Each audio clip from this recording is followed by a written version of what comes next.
You know, sometimes for the second date updates, people are trying to figure out if the person that they met is the love of their life. Yeah. Or sometimes, like Claire, who's on the phone to do a second date update today, sometimes they're just trying to figure out if the person they met is actually married. And that's why they won't go out with them again. Uh-oh. What's up, Claire? Sounds like you've got a bit of a problem. Hi, yeah. Whenever I envision myself being on this segment, I always thought it would be the person calling me and why am I not calling back? So this is super awkward starting out. We always want to be the person on the other end, don't we? Yeah. So things have changed, and I read your email, and it says you think the guy that you went out with might be married?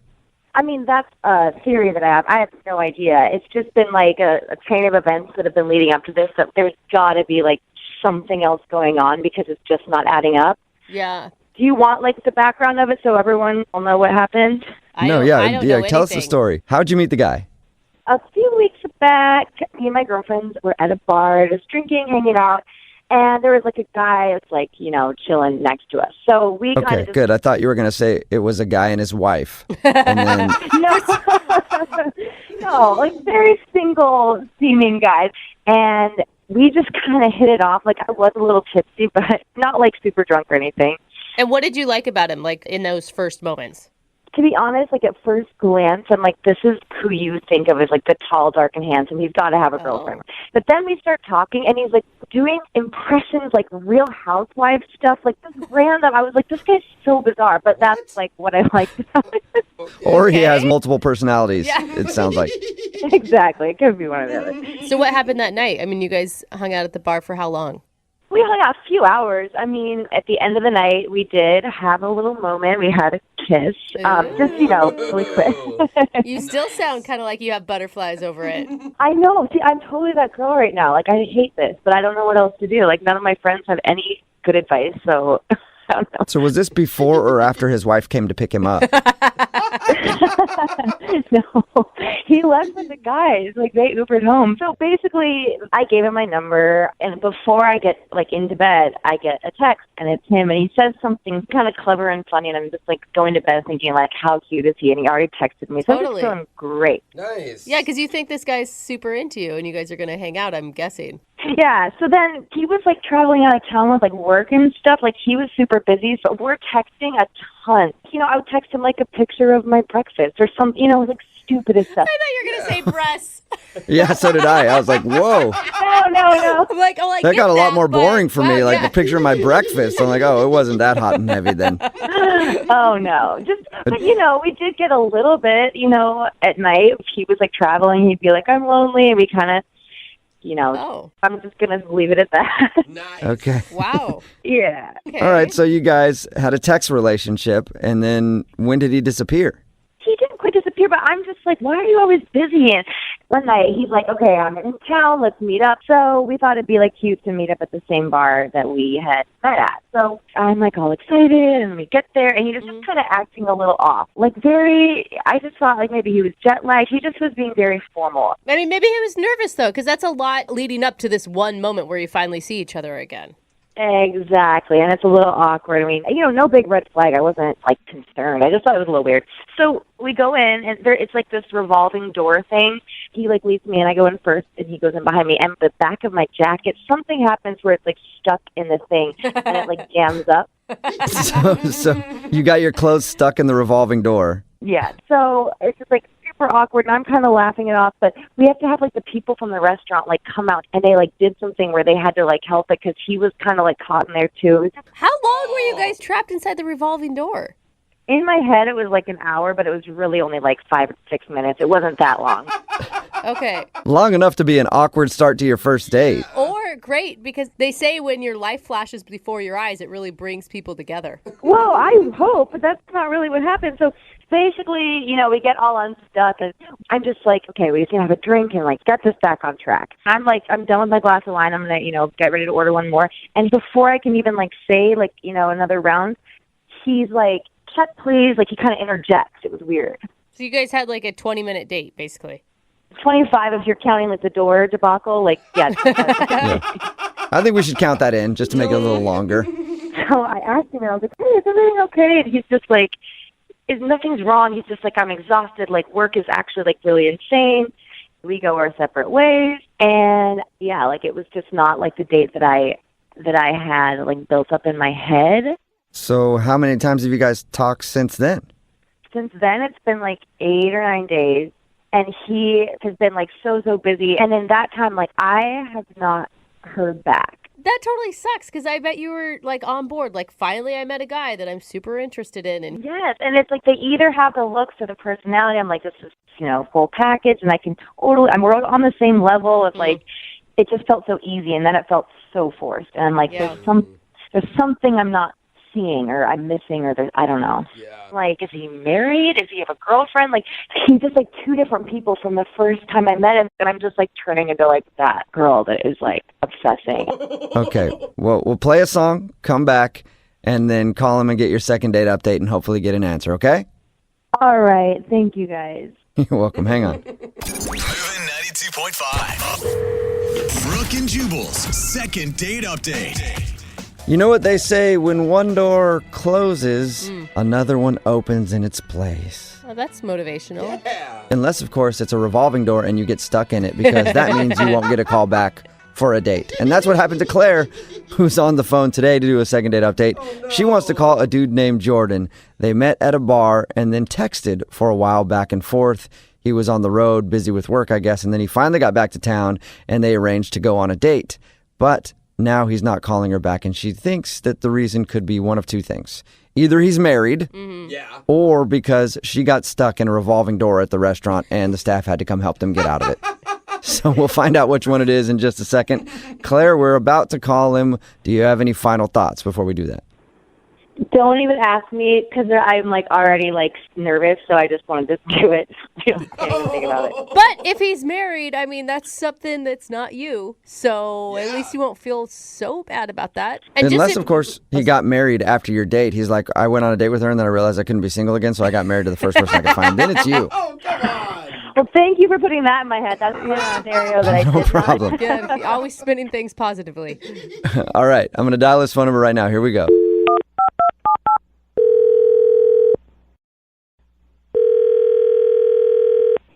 Hello? Hi, can I speak to Jordan, please? Yeah, this is Jordan. Hey, Jordan, how are you? This is Jubal from Brooke and Jubal in the morning. Sorry, I'm not familiar with what company is Brooke and Jubal. Yeah, Brooke and Jubal in the morning. It's a radio show, actually. Why would a radio show be calling me? I'm confused.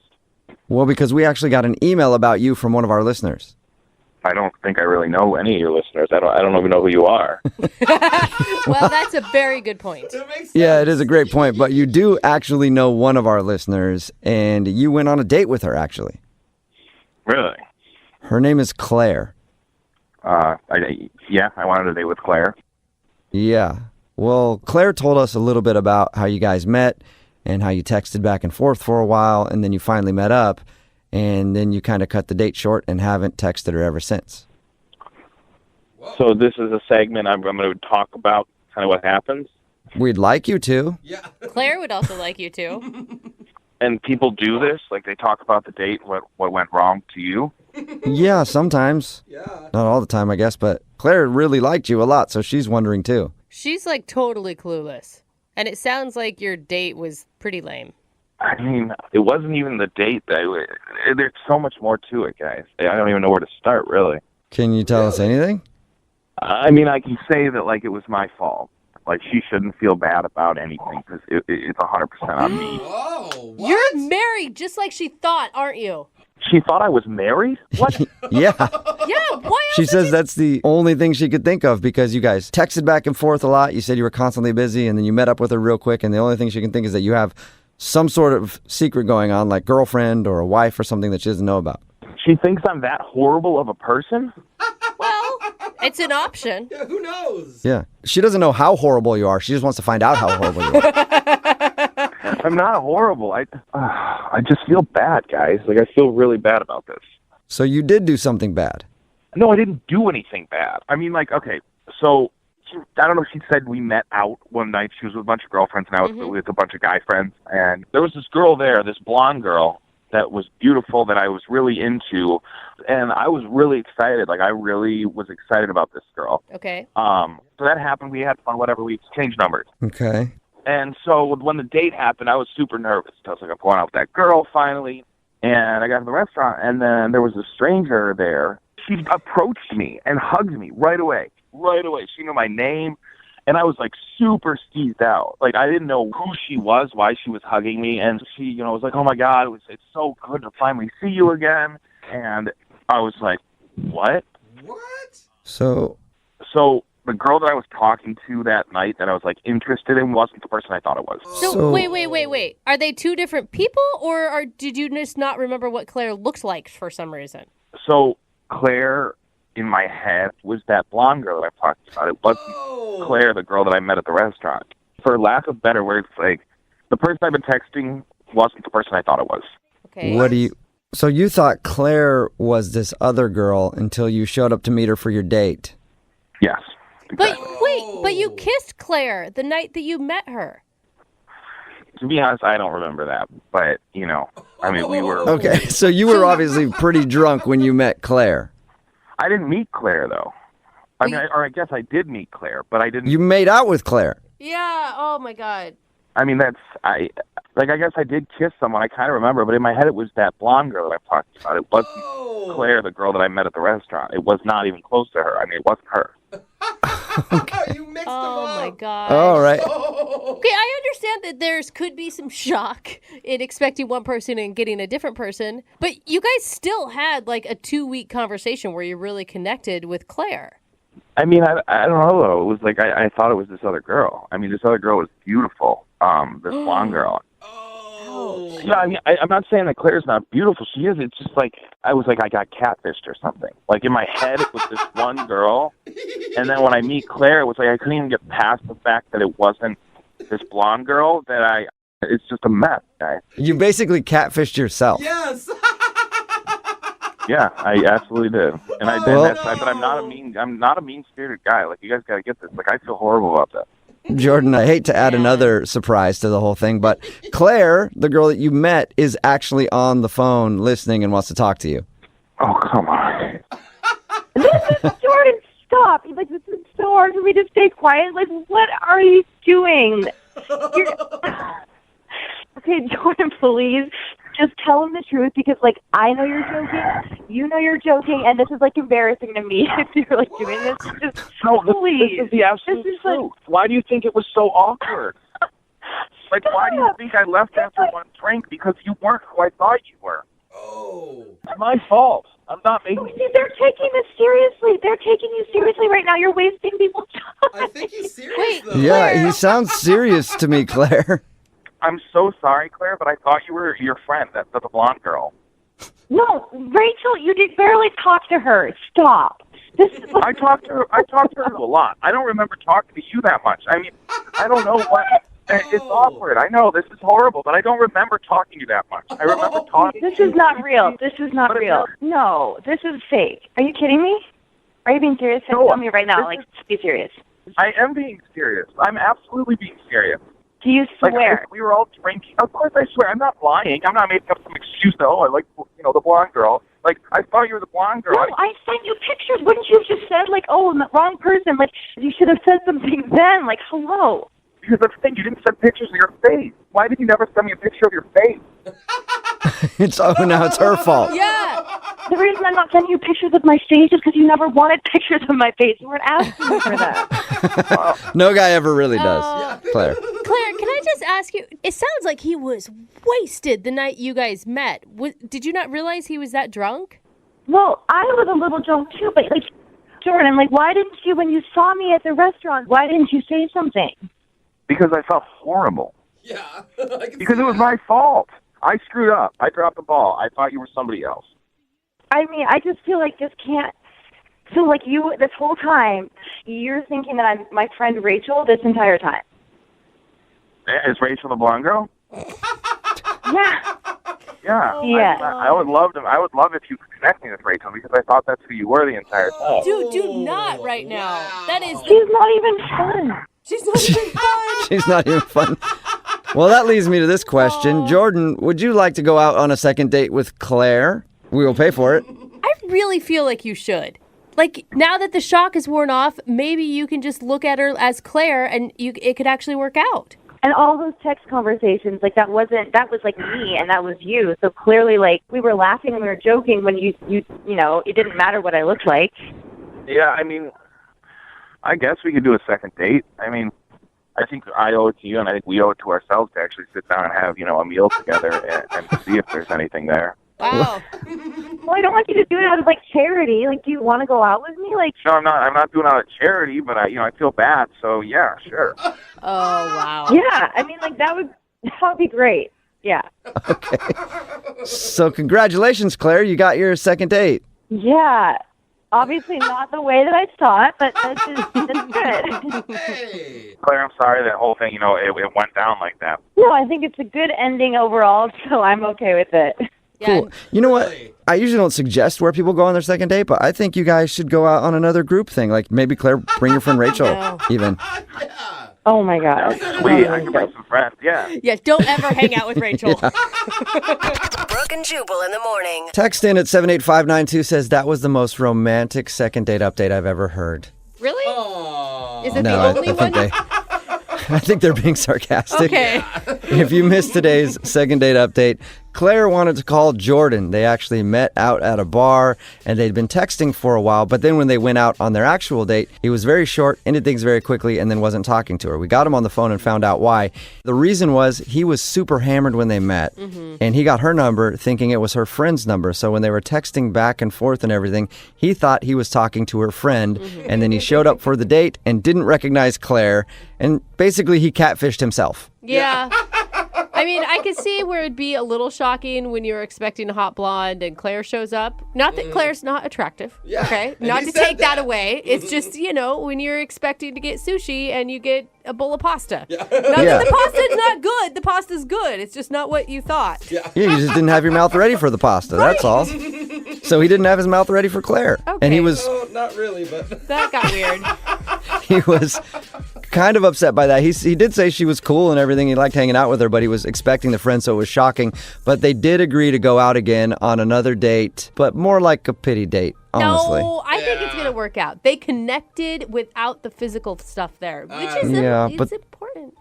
But the way that he said yes to the date was like, yeah, I mean, I guess I owe it to you since I did kind of make you show up to that date thinking it was someone else, and then I kind of blew you off, so I guess we could go out again. So yeah, you're right. Romance at its finest Yeah. in today's second date update. tearing up over here. Remember, if you want a second date update, all you have to do is email the show, and we will call the person that didn't call you back. It is Friday, so Young Jeffrey's Song of the Week is coming up at 8:10.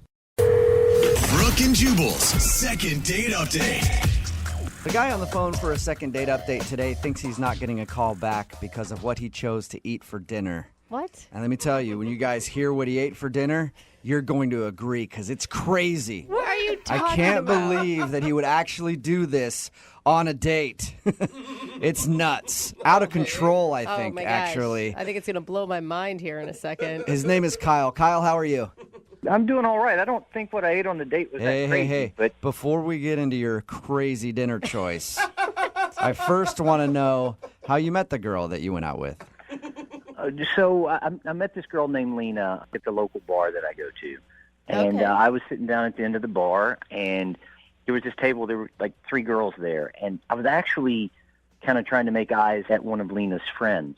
But as I walked over, like Lena thought that I had been making eyes at her, and she was really cute. But when I walked up to the table, she looked at me and goes, "Go ahead, give me your cheesy pickup line." Are you Oh, really? serious? I mean, were you excited about that? Or were you like awkward? How do I let her know that I'm actually trying to hit on her friend?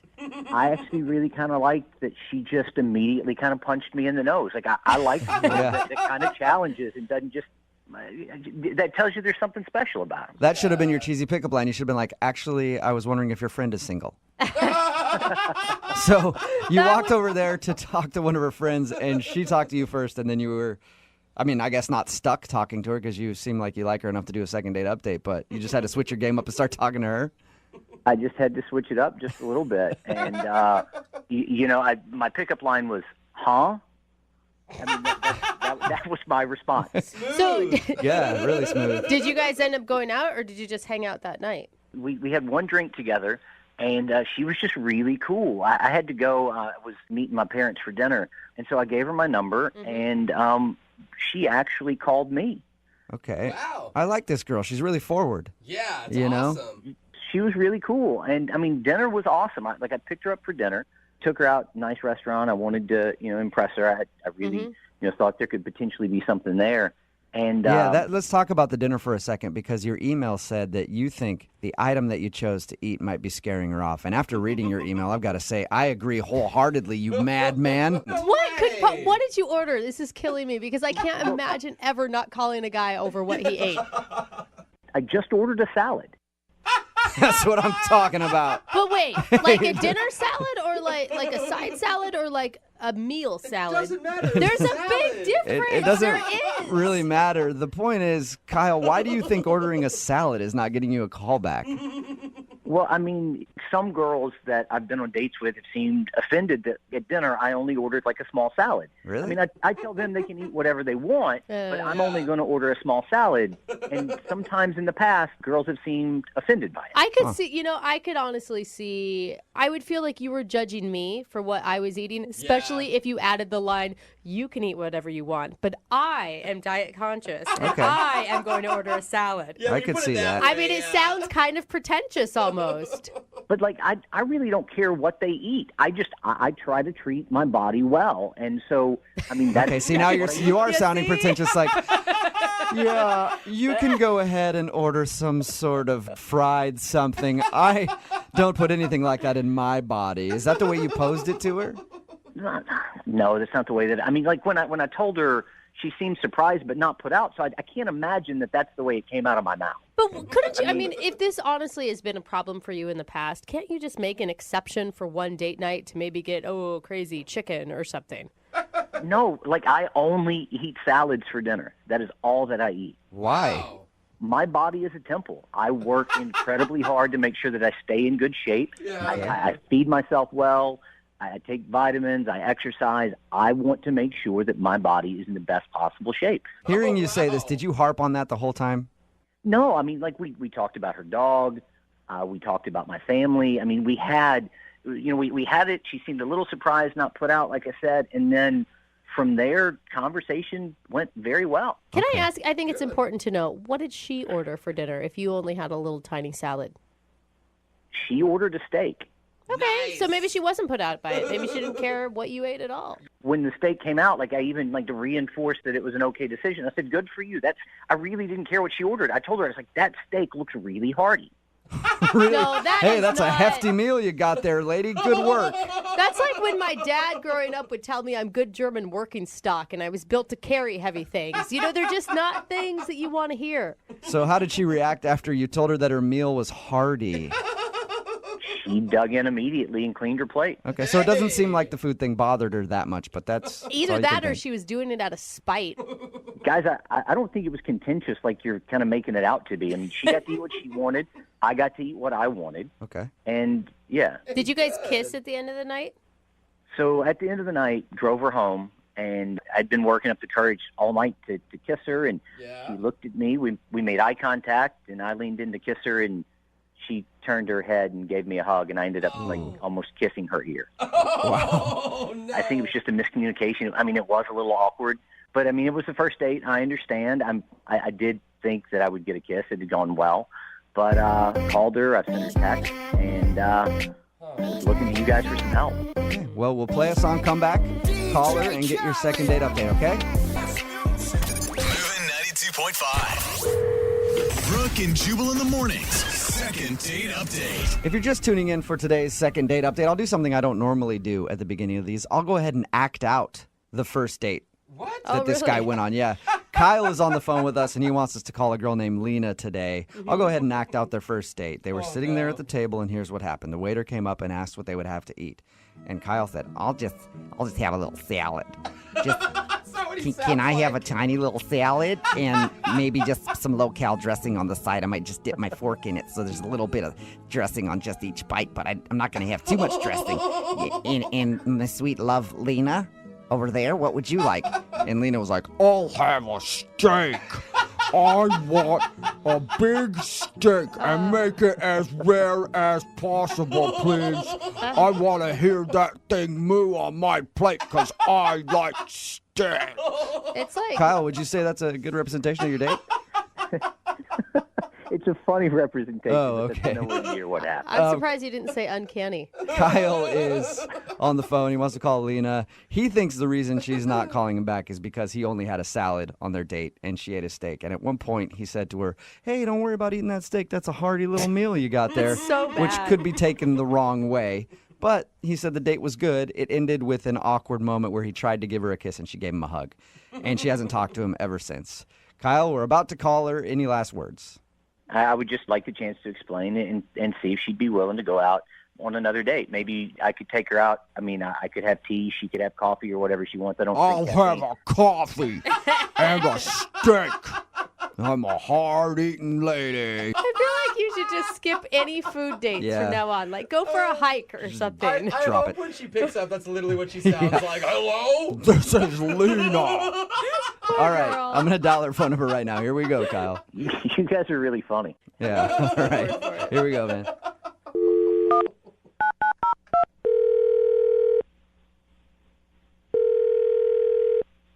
Hello? Hi, I was trying to get a hold of Lena. Yeah, this is she. Hey, Lena, how are you? My name is Jubal, and I host a radio show called Brooke and Jubal in the Morning. Okay. Why are you calling me? Well, I'm calling you because you recently went out on a date with one of our listeners, and he actually emailed us to see if we could get you on the phone. Wait, you're a radio station? Yes. You work for a radio station? No, I am the radio station. You are the radio. Yes. We do a Being segment. serious? Yeah, I am. We do a segment on our show. It's called The Second Date Update. Kyle told us that he went on a date with you, and he would love to see you again, except you're not answering any of his phone calls or text messages. Okay. So he asked us if we could get you on the phone and find out if something went wrong. It's like a real thing. Like people call in. And Yeah. I know, Like, it sounds dumb. It Very happens. real. It happens all the you're time. really a radio station. This is like a real thing. I promise. I'm just calling on behalf of Kyle. He wants to know what happened. Yeah, he's nice. Yeah, Okay. What a rave review. Sounds like you're dodging the question quite a bit there. I don't know what you want me to say. I don't know. What did he tell you? He told us that he met you at a bar and you guys went out for dinner. He said that he thinks you're not calling him back because he only ate a salad on your date. I thought that was stupid, but Oh, that's really endearing, actually. Was he condescending to you about, like, you eating your steak, your hearty choice? He told you I ordered a steak? Yeah. yeah, he did. This is really detailed. This is kind of intimate. Were you guys like Well, we on the talked to date him. with us? We talked to him for a we had while. secret cameras set up. And he said he thinks the reason you're not calling him back is because he ordered a salad and you ate a steak, and you might have thought that that was kind of weird and judgy of him.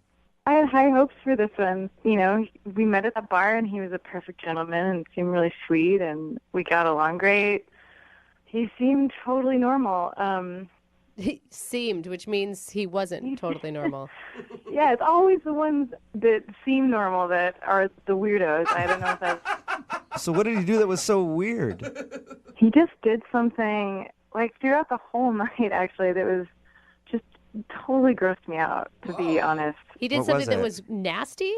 Yeah, it was nasty, like, beyond gross. It totally disgusted me. What was he doing?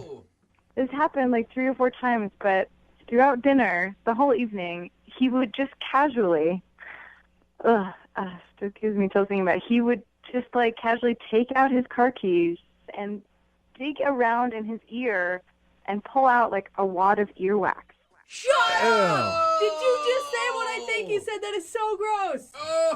He did that like 3 or 4 times, and I'm just sitting across from him like, Oh my like he didn't God. even flinch, like not even like batted an eye that was unusual. It Was he just so weird? talking to you the whole time while he's cleaning out his ears? Like casual, like just like continuing conversation, like nothing was wrong or weird or strange about the fact that he was like rooting around in his ear for like some magical nug of earwax. It was How so did you gross. not say anything to him? I mean, like, I could see like maybe 1 or 2 times and you're shocked, but by the 3rd time, that is so gross. I think I was just dumbfounded, and like the kicker, the whole thing, like the last time he did it, he actually sniffed the key before he put it back in his pocket. Oh, man. That was it for me. That was the end. How'd you even finish your meal? I would have been grossed out and not have been able to eat anything. I think I just kept looking at the ground and at the table, just hoping that it would go away. But when I looked up, he's still doing it. He's still digging around in there. Oh my God. Is that why you totally dodged his kiss at the end? Oh, he told you that too. Oh my God. Yeah, Jeez, man. Do we have any privacy? Yeah, I mean, at that point, I was like, all right, let's just get through this. I'm like, my thought, I just kept thinking, like, if that's what you do on a date during dinner, like, what else do you do in private? Or, like, what else do you do in general? Like, I don't know. My mind just kind of kept revolving around, like, other gross things you could be doing. God. That is disgusting. I'm so sorry grossed you out had to see that. Oh, I'm grossed out Yeah, listening me to too. it. Hey, Lena, I'm not actually sure if he can hear because it sounds like he's got a lot of wax in his ears, but Kyle is actually on the other line listening to this conversation. The what? Yeah. So wait, let me get this straight.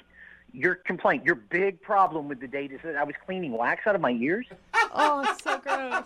It's not that you were just cleaning earwax out of your ear. It's that you were doing it with a key at the dinner table while we were having dinner, like repeatedly.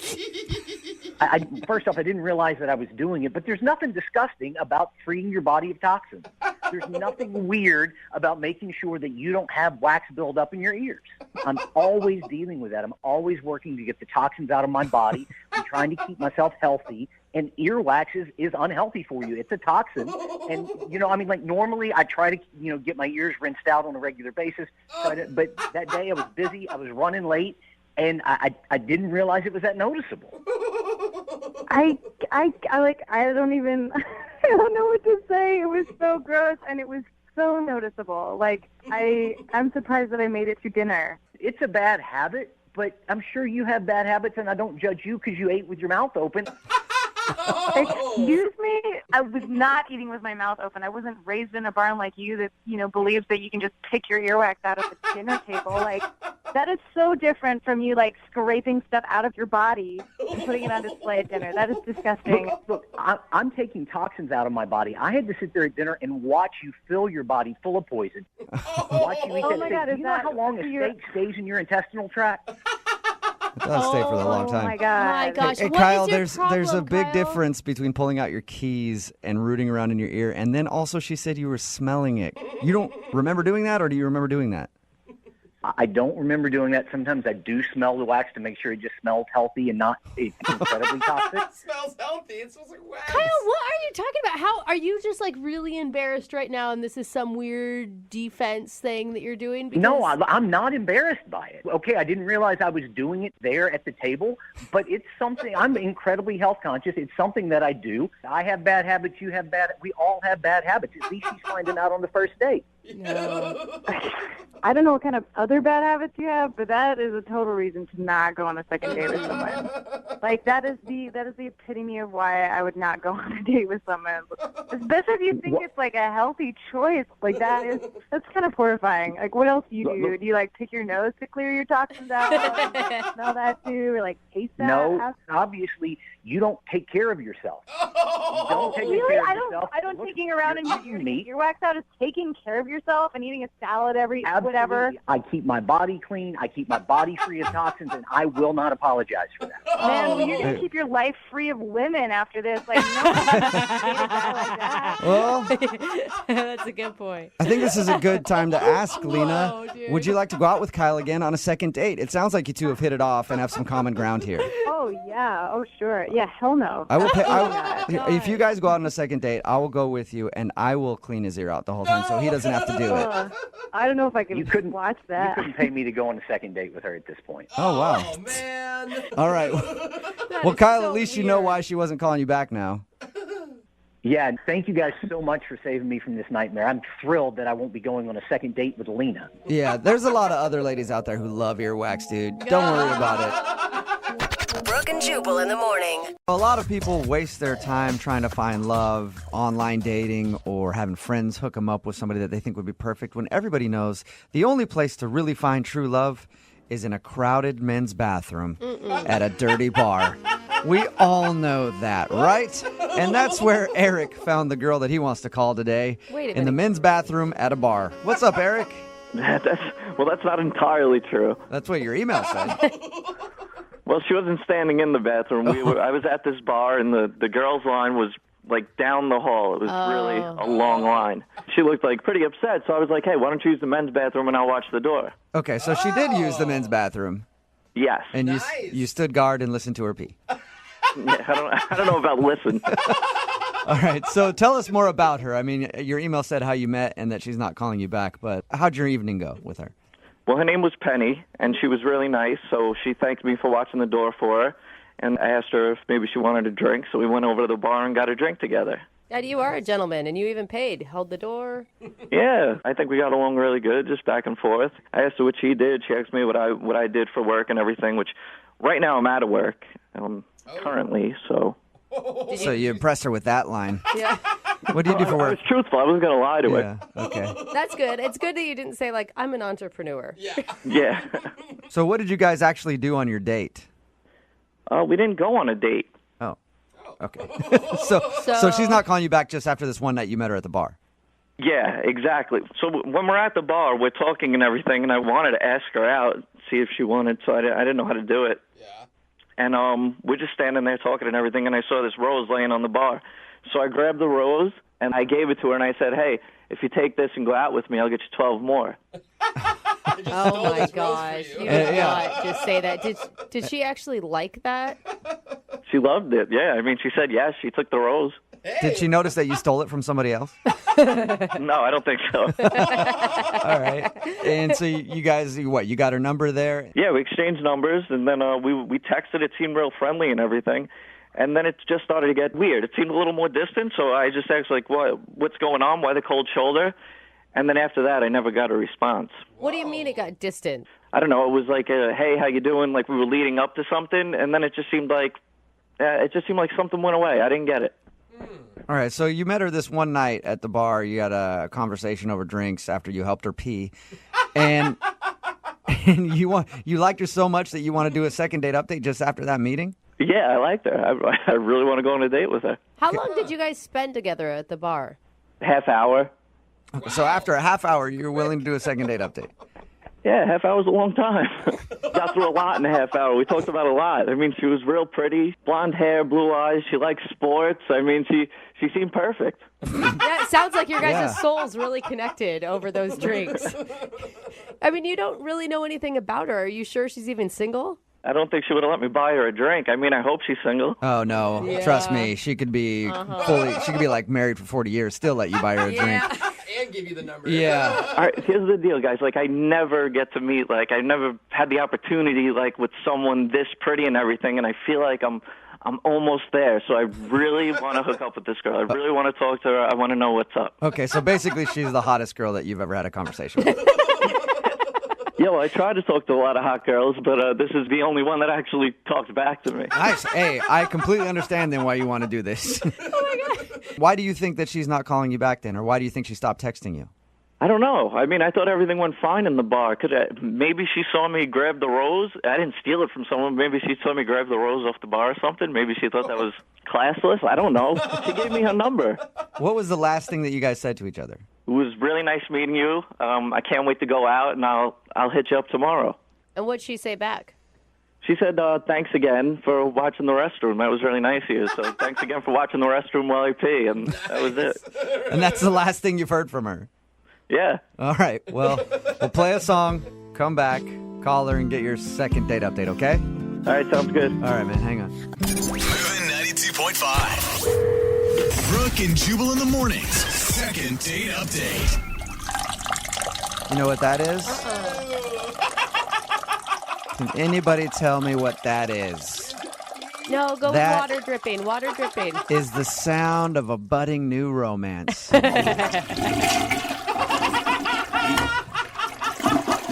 It's like Dove. It is, isn't it? It's beautiful. Yeah. And that is why Eric wants to call a girl today in his second date update. Eric is on the phone with us.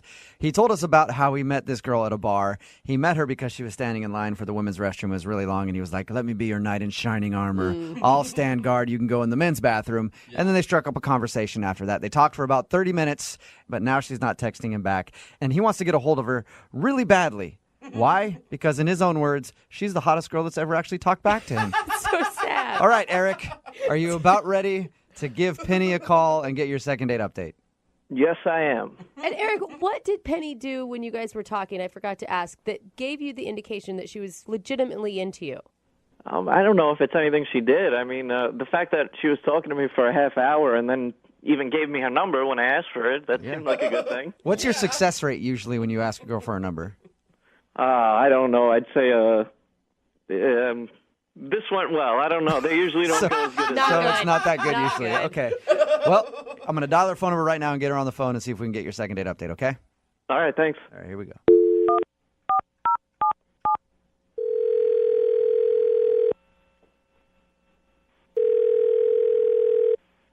Hello? Hi, is Penny there? This is her. May I ask who's calling? Yeah, hi, Penny. This is Jubal from Brooke and Jubal in the Morning. It's a radio show. Okay. I'm calling you because one of our listeners actually sent us an email about you and asked if we could get a hold of you.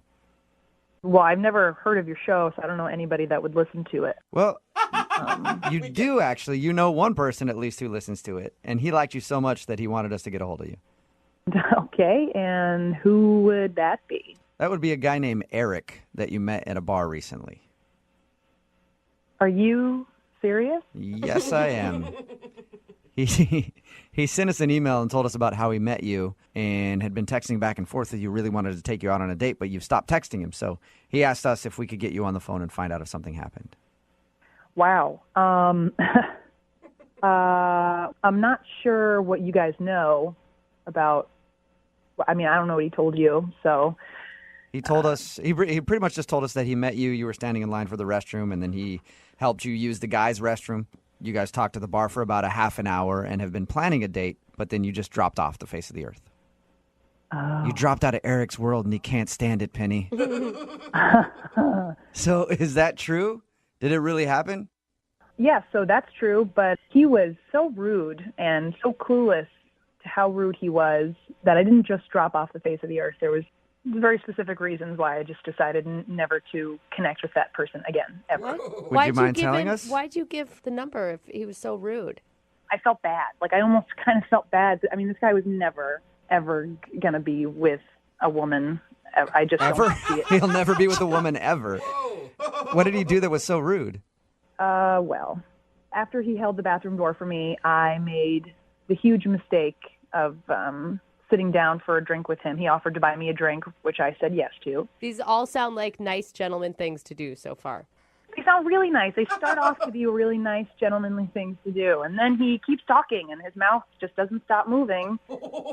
So he proceeds to troll every girl in line and rate her based on looks, which was really fun as another woman in that bar to sit and listen to somebody do. So he's sitting with you and rating all the other girls in the bar.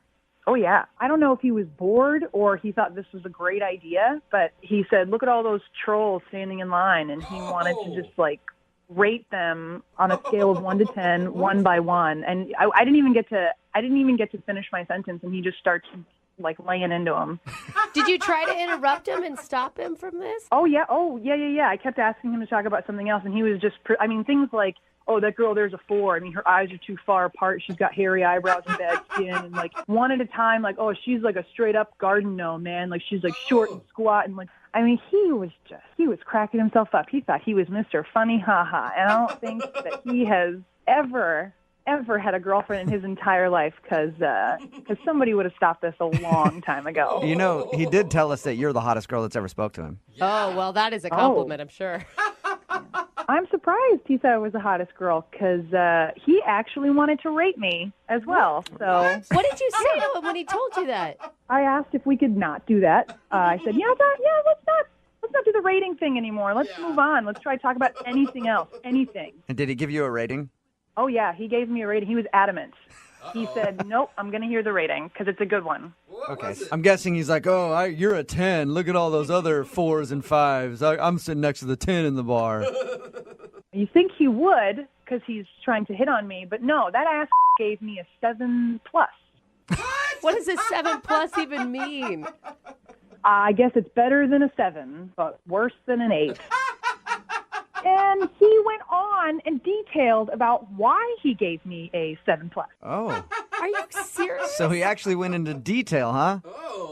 Yeah, he wanted me to know why. What was his reasoning? Well, my teeth weren't perfectly straight enough, and I had a nice chest, but it could have been a little bigger. How did you not slap this dude? I think he's just so unaware. Like, it wouldn't do anything. It wouldn't help. It's never going to click with him. He's never had a girlfriend, probably never will. So, yeah, I feel bad for the guy. Well, Penny, thank you for telling us. I appreciate it. You're welcome. It was a complete nightmare with that idiot. And I want to tell you, you know what? In my book, you're an 8-. Not even a 7+. You upgraded her. Thank you. That's so sweet. You're welcome. I also want to let you know that he's actually on the other line listening to this conversation and wants to talk to you. Wait, what? Yeah, he's actually on the phone. Eric? Yeah, I'm here. Wait, are you kidding me?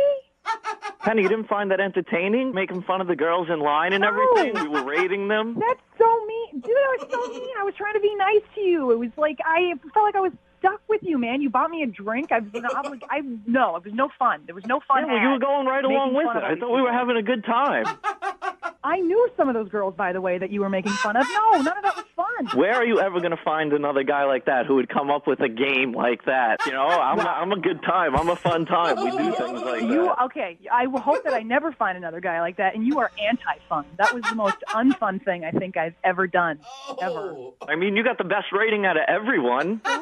Wow. You're bragging about giving me a 7+? Like, out of 10? A 7+ in that bar is like a 10, you know? All the other girls were 5s. Oh, I'm the best bad-looking girl at that bar, is what you're saying. I wasn't trying to insult you. You're hot. You're beautiful. You know? I just put a 7.5 on compared to the scale we were working on. You see, guys, listen to this. You're clueless, man. You are so clueless.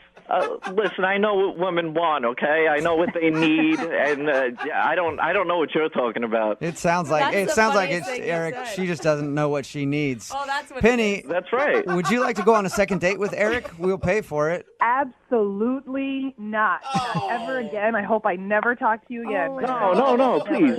Why don't you just go find another 7+ to insult? Because I am done listening to this. Oh, nice. Very nice. The only reason you're not going to go out with me is because you're totally frigid, and I don't need a girl like that. Oh, my God. You are an imbecile. Yes. Absolute imbecile. Well, not a successful second date update for you, Eric. Penny, thank you for sharing your story. Yep. Eric, I'm sorry about that. I'm sorry you didn't get a date. Yeah, that's okay. Don't worry. I mean, I told her she was a 7+, but she was only a 5, believe me. Oh, really? Hey, ass. They're done talking to you. It's time for you to go now. Brooke and Jubal in the morning. Text in at 78592 that says, hey, 7 is a good rating. She must think she's Beyonce or something. It's Brooke and Jubal in the morning. Going to talk about the second date update in just a second. But remember, if you have any legal issues that you need help with, why don't you hit up my friends at advocateslaw.com? I figure this is the perfect time to talk about it. Absolutely. Right before we discuss the second date update. Makes total sense. You pay nothing to talk to an attorney, so hit them up. Whether it's like something with your car insurance or you have a work issue, you were hurt at work and you need some help, just ask them. Advocateslaw.com. Their number's 206-512-3555. Now on to the second date update. Eric wanted to call a girl named Penny. She wasn't calling him back after they met at a bar. We got her on the phone and found out why she wasn't calling him back. It's because after they met, they were sitting there having drinks at the bar. He bought her a drink and then proceeded to rip on every single female that was in attendance at the bar. I think in hopes of being like, you're the hottest girl in here. But then he rated her a 7+. He didn't be like, you're a 10. Brutally honest, I guess. You can't But give them even a cake still, right away, man. it's okay? not how he thought that was a fun game for people to just put other people down. Nobody wants to participate in that, dude. Oh, I would. I would love to do that on a date. If I could meet a girl who's just like, hey, let's just sit on here and sit here and rip on people for a while. I'd be like, I love you. You're the best. Another text in at 78592 that says, honestly, I thought he was kind of sweet. What? I think it'd be fun to sit and rate people. Give him my number. So some people do actually want to do that. So yeah, he just sat there ripping on everybody the whole time, and she obviously didn't want to go out with him again, so they agreed not to go out. And I'm sure he was a real, 8+ on the scale too. Of course. Because the people who usually rate others are always gorgeous. I think it's something that most dudes do. Like, we do it sometimes, but never with a girl. Like, you're supposed to... Yeah, well, that's the whole you game, guys right? really sit and rate women? Well, sometimes. I don't know. I mean... Sit and rate women, rate dudes. Just sit and look at people and judge them. That's the fun part of life. Especially when you're better than everybody else, is just sitting there and judging people. Apparently I'm missing I think out. it's just part of the whole thing where some dudes have like the part of their game is to insult, hey, you don't walk up to a girl and be nice to her. You gotta be like, hey, like you look okay, like for a chubbo.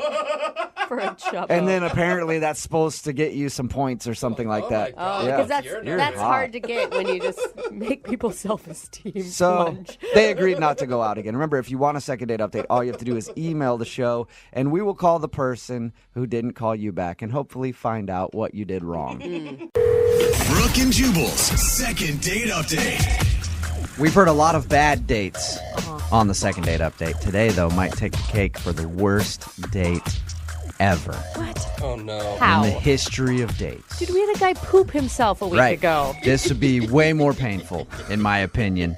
Will is on the phone with us. He wants to do a second date update today, and Will spent his first date, get this, with a girl Yeah. babysitting her nieces. Oh, my God, that sounds like a horrible time. It's kind of cute. Will, how are you? Hey, what's up, guys? What up, man? So you went on a first date, but your first date was actually babysitting her nieces? How'd that work out? It actually wasn't as bad as it sounds, honestly. We have some mutual friends, and they wanted to set us up. I thought she was cool. I met her at a party, but she's really busy, and I'm really busy. It was really hard to coordinate, and so she told me that the only time that she was going to have free in the next 2 weeks was when she was babysitting for her brother, and, I was game. Was it fun? Did you have a good time? It was cool, yeah. I mean, I love kids, and they're really nice kids. We had a great You time. didn't have to spank any of them or put them on timeout? You didn't take over? And Just goes a dictator. Did you guys just hang out like at, you said it was her brother's kids? Yeah. Yeah. Did you guys just hang out at his house or did you actually go do something? No, we hung out at his house. We went to the park at one point. Yeah. Okay. One, I don't know. As a new parent, I think it's a little strange to let whoever's babysitting your kids go on a date at the same time. I feel like maybe your attention wasn't totally focused in the right places, but hey, whatever. Did you connect with the children?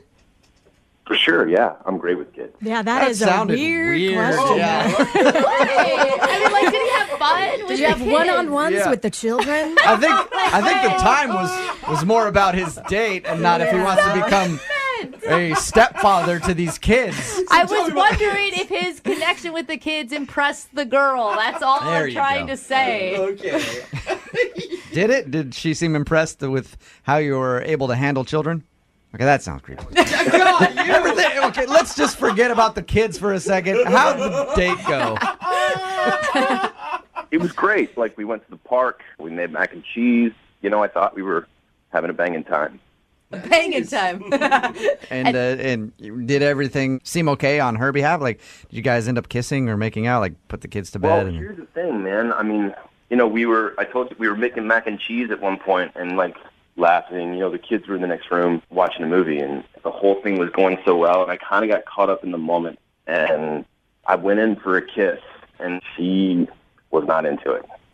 She denied you. How did she deny you? Did she shove you off and, like, call you a jerk? Or was she like, I don't kiss on the first date? Or, hey, idiot, there's kids in the other room. How did that go down? She just, like, she was cool about it. She sort of put her hand on my chest and, like, she didn't push me away, but she didn't let me get any closer. Yeah. And she was like, that's not appropriate. She pulled out the pepper spray. Did her mood seem to change after that? I mean, it sounds like you guys were happy-go-lucky, and then after the kiss, did things go downhill, or were you guys able to recover? The vibe definitely did change a little bit, but we kind of got back into having a good time. When I said goodbye, it was like, we definitely need to do this again, and she was like, for sure. She seemed into it. All right, and how many times have you tried to get a hold of her since your date? I've called like 3 times. She never answers the phone. She'll only respond to my text, but it's always like one-liners, like, can't talk, too busy. All right, and that's probably different from how she was texting you before you went out, right? Totally, and that's what's confusing me is that it's not only different than that, but it doesn't represent how the date went. Like, I feel like something's up, and I don't know what. There's nothing you're leaving out, like you started cussing in front of the kids, or... No, I told you everything. Okay, cool. Well, we'll play a song, come back, call her, see if we can get her on the phone and get your second date update, okay? Cool, man, thanks. All right, man. Moving 92.5. Brooke and Jubal in the mornings. Second date update. Hey, Will? Yo. I think I know why you're not getting a call back. Okay. Now, you went on your first date with Angie, and you babysat her brother's kids. Right. Her nieces. Yeah. I think that Angie lied to you the whole time. I think those are actually her kids. What? That's too She weird, made an dude. elaborate scheme to see No. how you would interact with her kids the whole time. This is really a future daddy Yep. audition. And now she's not calling you back because you didn't pass the test. Her kids didn't like you. I picture her sitting to her kids now before he comes over here, remember, you do not call me mommy. You call me so Aunt weird. Angie right now. Hey, we've heard weirder things on second date updates before. That'd be a whole It's lot not out of the crazy. realm of possibility. All right, man, we're about to make the phone call. Just to remind everybody, Will did try to kiss Angie while they were making mac and cheese for the two little youngsters they were watching on their babysitting date. And she pushed him away and was kind of awkward about the whole thing. And she's been texting him back just saying that she's too busy to get together. So we're about to get her on the phone and see if that is the case or if you did something really wrong to make her not like you. You ready to go, Will? Ready to go. All right, man.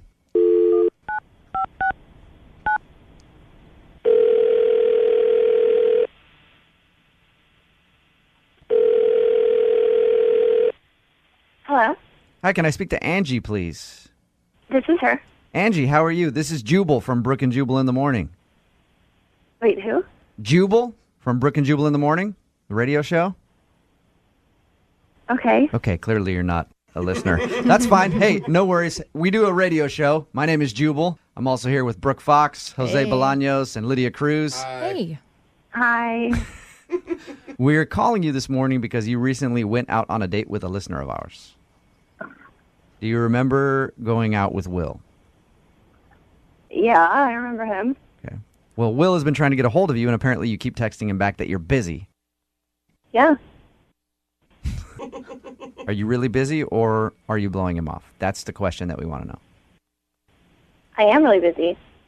Okay, so you would like to go out with Will again? Well, There it You is, don't want Angie. to, okay. Because the thing is even if you're busy, you make time for somebody that you like. the thing is, I don't want to go out with him again because he did something that made me really uncomfortable after the date. After the date. He did text Okay. you. I mean, he called you like 3 times, which is a little bit much. Well, right away, right after the date, he texted me, which is fine, just like had a good time, but he said he forgot his wallet at the house, at my brother's house. And I was like, oh, no problem, whatever. I just called my brother and told him Will was going to stop back and get his wallet. Yeah. So my brother told me that when Will came back to get his wallet, he said, nice to meet you again, blah, blah, we had a great time.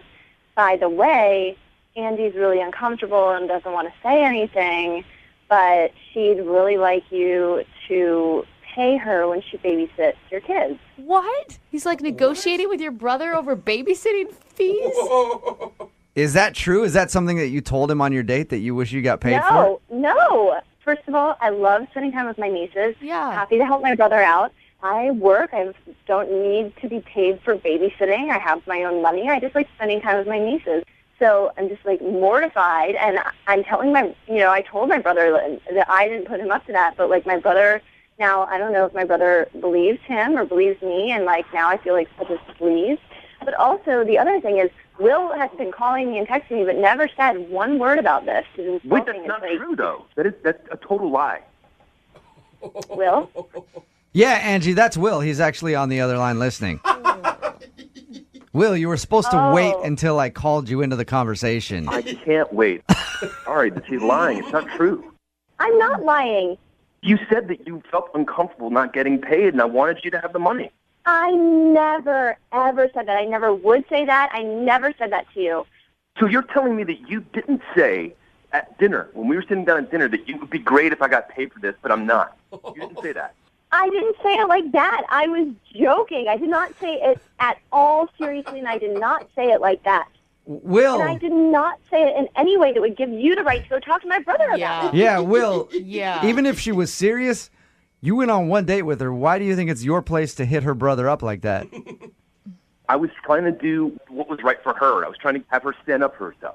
What are you talking about? Yeah, You but- took money from her You don't even know family. me at all. Yeah, but it's one date, Will. Like maybe if you guys have been together for a while and you actually knew the family and you thought her brother was treating her wrong, you could be like, hey, dude, you should probably give her some money for that. But one date? Will, how much money do you have from her brother? It was $30. $30. Were you planning on giving it to her at least? I was going to use it for the second date. Oh. You're an idiot. What was going I'm an through your idiot. mind? Like, why do you think that would be okay? Well, I'm an idiot. You're an idiot for babysitting for free. Oh. You're giving your time away. You don't know anything about my life. I told you a million times that I just like spending time with my nieces. You also told me that you wanted to get paid. I did not tell you that I wanted to get paid. You gotta, I guess, Will, are you not good at picking up on sarcasm? Because maybe Angie was just joking and you took it a little bit too far. Look, I'm not the bad guy here, okay? I'm not the bad guy. I was trying to do something good for her. I was trying to have her stand up for herself. She's making it sound like she wasn't complaining about it. She was complaining about it. Even so, why would you want to put yourself in the middle of family drama if that were true? Ask for what you We want. had no family drama. We had no family drama until you got involved. So that's 100% of the reason why I didn't want to return any of your calls. My brother and I were just fine. If you can't take, like, a sweet, normal conversation that we were having over dinner in front of my nieces, why would I talk about that in front of my nieces? I remember saying to you, life would be beautiful if all I had to do was just, like, hang out with my nieces, and if this could be my job instead of always having to go to work and being busy all the time. Yep, sounds like me, Angie. You're complaining about not getting paid. Like, if this could be my job, if I could make money from doing this. Angie, I'm about to call your brother right now and say, hey, dude, step up and pay your sister. That's ridiculous. I can't believe your brother didn't punch him in the face. What? I know, right? God, we're talking about $30, you know? We're arguing over $30. I did it for her. I wanted to get it for $30 her. that you took from my brother that you still have. Good point. That is true, Will. You still have the money. You guys don't get it. Yeah, I don't. I guess not. I But think you're disgusting. Like, I'm just even more don't ever want to see you again. Whoa. I guess that leads me to my next question. Angie, would you like to go out on a second date with Will? We will pay for it. Absolutely not. That was a quick answer. He You sure you don't? He can take that $30 that he got from my family and use it to take some other girl out on some cheap date before he gets involved with her family. You sure you don't want to think about it, Angie? You answered the question. No. Okay. All right. Will, would you be interested in going out with Angie again? Not if she lies like this. Oh my gosh. All right. So no second date, I guess. Yeah. Will, next time you go out on a date, try not to get involved in some sort of family argument right away. Whatever, man. I was trying to help her. Hey, but Will, I do have trouble standing up for myself. In my next contract negotiations here at the station, would you mind stepping in for me? Maybe you get me an extra $30 out of the deal. It's funny. Brooke and Jubal in the morning. Brooke and Jubal's second date update. I like a girl that appreciates a nice broke dude from time to time. And Katie, who's on the phone to do a second date update right now, loves broke dudes. Wow, rare. Yeah, what's up, Katie? How are you? Hey, guys. You're a girl after my own heart. We'll get to how You much really you are. like broke guys in just a second. But first, tell us about the broke guy that you went on a date with. What's his name? His name is Gabriel. Gabriel. All right. And how did you meet him? We met on a dating app. Not a pay-for dating app, obviously. True. It was free. Was that like part of his like profile that he said he was a broke dude? No. That wouldn't work. Not like that's not the central factor of the story. Oh. Okay. Okay. Just so you guys know. Yeah, that's just what I chose to highlight on from her Okay. email. Focuses on the wrong things Yeah. a lot. Tell us about your date with Gabriel.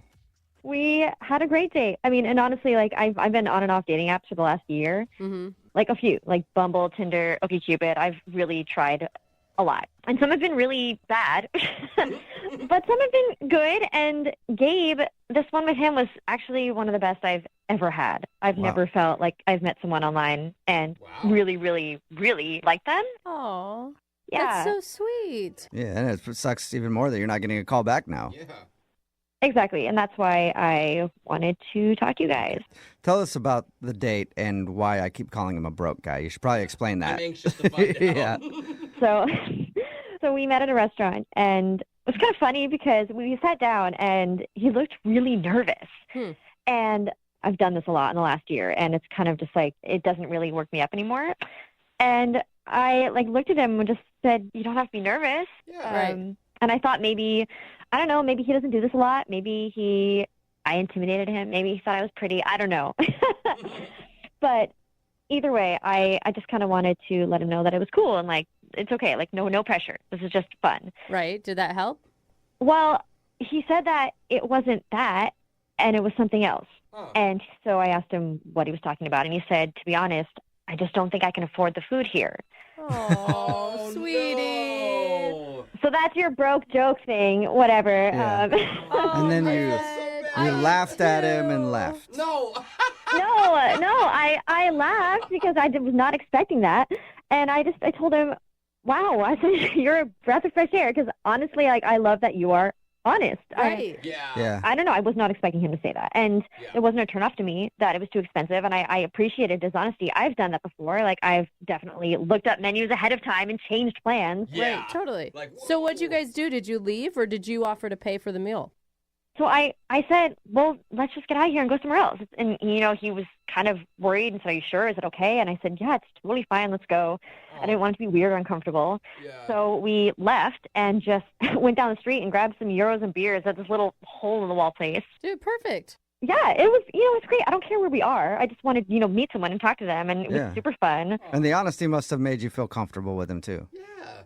Totally. And it was without having this kind of fine dining atmosphere around us, it was better, I think, in a casual setting. So that was great. And so did he drop his nervousness after that when you guys went to the Euro place? Totally. And we talked, nothing felt formal or surfacey or superficial. We talked about a lot more. And I felt like we were really connecting. It was so refreshing. Okay. Oh my gosh. You sound like you were so jaded before this man came along and he renewed your spirit in the hope for love. Yeah. Yes, I always have zero expectations. Which is why you're never nervous because you got nothing to lose. Exactly. That's exactly what I do. Okay. And so at the end of the day, I kind of was joking with him and I was like, do you want to dine and dash here too? And he thought it was funny. We laughed. And Did you guys actually dine and dash, though? no, we didn't. Oh, damn. We just, we ended the date normally. He gave me a hug, and I have not heard from him since, except for a text that night saying thanks for the date. Okay. And did what do you think went wrong? Why do you think he's not wanting to go out again? I don't know. Like I said, just being able to be honest with each other, changing the place, going to somewhere more casual. Right. I thought that it was kind of fun and chill, and there was no hard feelings, no reason to feel embarrassed or weird. I thought it was really, really actually, again, one of the best dates I've had in a long time. I think it's strange that he's not calling you back either. Yes. Because you sound awesome on the date. Totally. Thank you. I thought I was too. You're welcome. All right. Well, we'll try to figure it out. We'll play a song and then come back and call him and get your second date update, okay? Great. Thank you. Yep. Hang on. Moving 92.5. Brooke and Jubal in the mornings. Second date update. Hey, Katie? Yeah? That's got to be frustrating because you said you went out on one of the greatest dates in your whole life, and now the dude's not calling you back. That's, I was just thinking about it. It's got to be frustrating because clearly you had a very different experience. Oh, If you think about it. I guess. I mean, maybe. Yeah, I don't know why. I mean, I don't know either. You sound cool, especially, because you told us how you guys went out to a restaurant that was too expensive for him, and he actually told you that, and you still were like, let's get out of here and go someplace cheaper. That's very understanding. As a dude, I'd be like, oh, that's awesome. She doesn't care if I have money or whatever. I can just be myself. Really good. So I don't know why you're not getting a call back either, but I'm going to call him right now. He didn't have enough money, so maybe he's just saving up money so he can take you on a better date next time, like the Olive Garden. Wow. Maybe take you to the gas station, buy you a Voss water. Maybe he's saving up for a Voss water. That's the fancy one in a glass bottle, Hey, you guys joke, but that's actually really romantic. If that was the case, I absolutely think that you should go to the gas station with him. I would go to a gas station. I just want to see him again. All right. Well, I'm going to call him right now and see if we can figure out why he's not getting back to you, okay? Okay. Okay, here we go.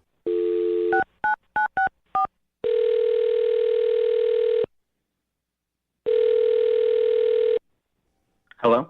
Hi, can I speak to Gabriel? This is Gabriel. Gabriel, how are you, man? This is Jubal from the radio show Brooke and Jubal in the Morning. Calling from where? Brooke and Jubal in the Morning. It's a radio show. Oh, okay. Okay. Any idea why a radio show's calling you, or do you get a lot of radio shows calling you? No, I have no idea. Why are you guys calling me? Okay. I'm calling you today because we got an email about you from somebody who listens to our show. About me? Yes. Her name is Katie. Oh, okay. Weird. Weird. Do you know Katie? You remember Katie? Yeah, we went on a date. Yes. Yeah, that's exactly why we're calling.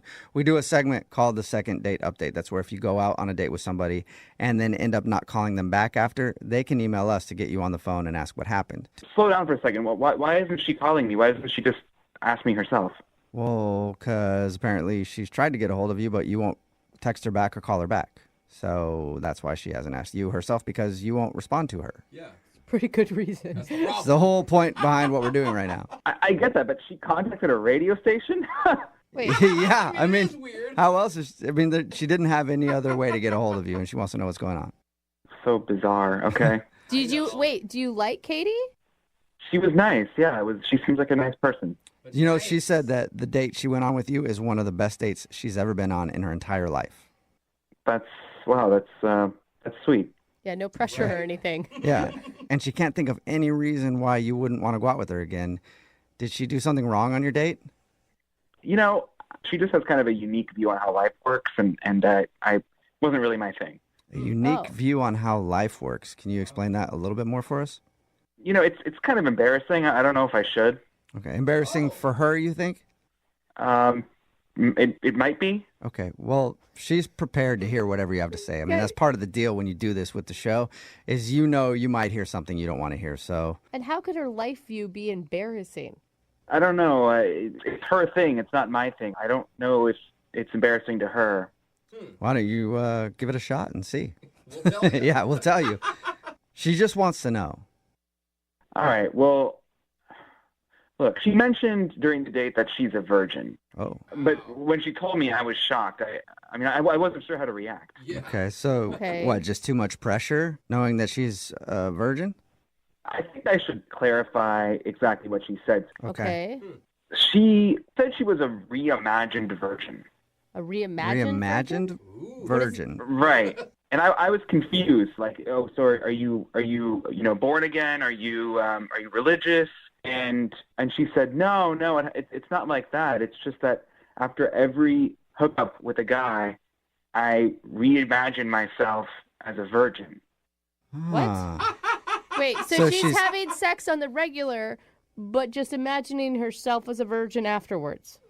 That is my understanding, yes. So according to like a doctor, he would say that she is not a virgin, but she says that... Look, you're talking to the wrong guy about this, but all I know is she said that she reimagines herself as a virgin and that she's waiting for the right guy. I thought, okay, so am I the next person to be with this reimagined virgin? Hey, you could take somebody's imaginary virginity. A lot of pressure. Yeah. I've never heard of that before. I had never heard of it either. You said you're not the right guy to ask about it, but I do know the woman that we should ask about it, and her name is Katie. Don't you think we should ask her? Yeah, I mean, I've already talked to her about it, so if you're curious, I'm sure she would talk to you about it. I'm very curious. And you know what? Why don't we just all talk to her about it right now, because she's on the other line listening and wants to talk to you. What? Yeah. Wait, what? Yep. Katie? Yeah, hi. Wait, she's on the other line? Yes. Katie, say hi to Gabriel. Hi, Gabe. Hi. Hey, Katie. Hi. Gabe, I'm just a little surprised that you feel this way. I had no idea, and you didn't say anything during the date. What am I supposed to say? You said you were reimagined a virgin. I didn't know what to say at the moment. I just don't understand why you didn't ask me about it or say that it bothered you or that you thought it was weird. It's not. I could have explained to you everything about it. Like, it's not even just me. This is a movement. So this reimagined virgin thing isn't something you came up with on your own, Katie? No, of course not. And is it just because, like, are you feeling guilty after you have like one night stands or something, and so you want to pretend like it didn't happen? No, it's nothing about guilt or shame. It's just about feeling like the person you're with is, making actually your relationship with the person you're with in the moment special. And everything's new, there's nothing, no past experiences kind of to compare to. What? This is way better than my other first But you time. can't just erase your past. It doesn't, life doesn't work like that, right? You are obviously, when you get in bed with somebody else, not virgin-like if you've had a lot of experience. And that's not a bad thing. Well, maybe that's the situation for you, but that's not how I feel because I'm a reimagined virgin.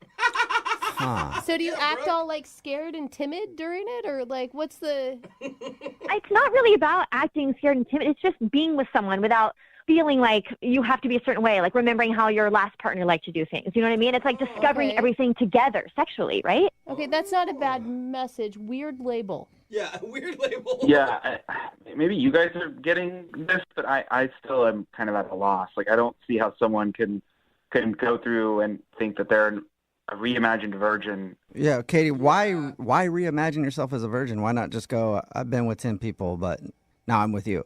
Because I just said that. When I do give myself to someone, I'm hoping that person is going to be my forever person. And if they're not my forever person, then I can just wipe the slate clean and forget about them and reimagine myself a virgin again. That is convenient virginity. Wow. Very convenient. I mean, it sounds great. Don't have to hold out or anything for that one.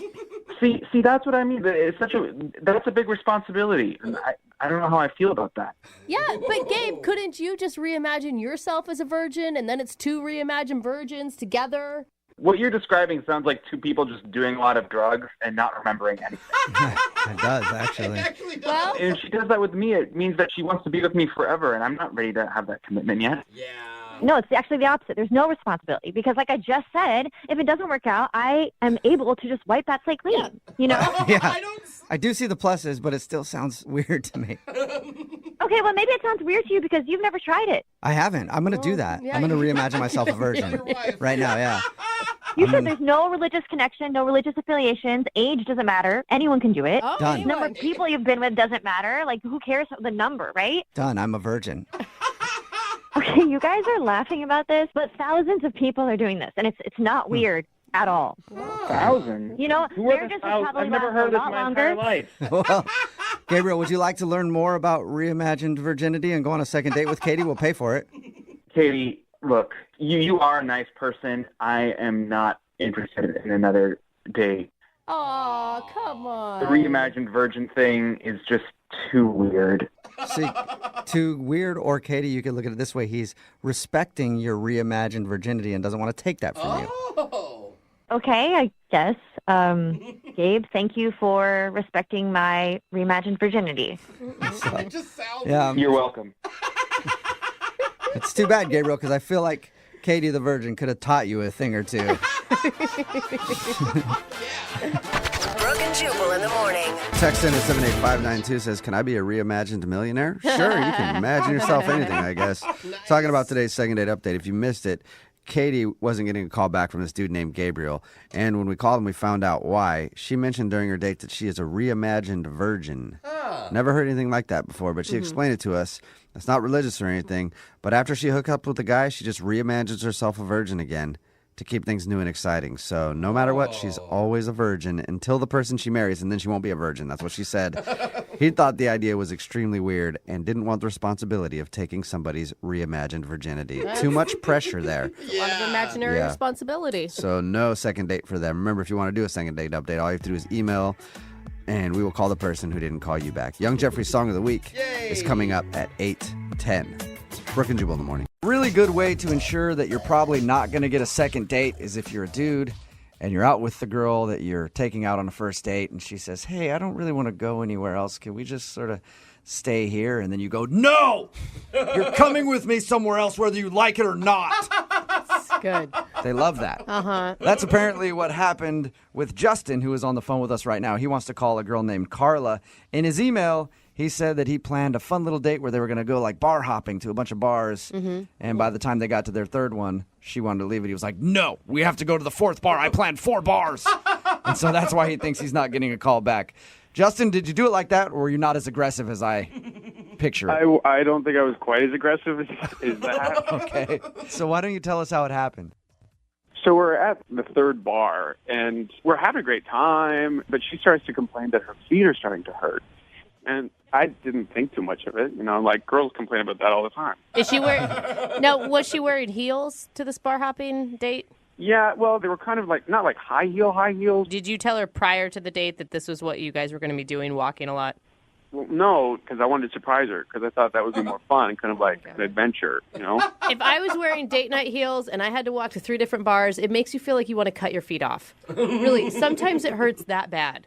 Well, I didn't think it was that. They looked pretty comfortable for high heels. Do you know how many high heels have you worn, Justin? A couple, but that's another story. All right. So she was complaining about her feet hurting, but you still made her go to another bar? Yeah, because the next one I knew was going to be awesome, and it's like one of my favorite places, and I knew she would really like it. And so I'm like, come on, let's go. And she's like, oh, but my feet.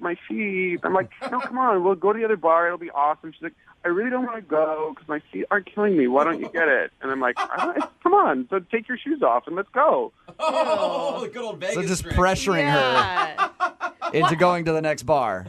Yeah, I offered to even carry her shoes.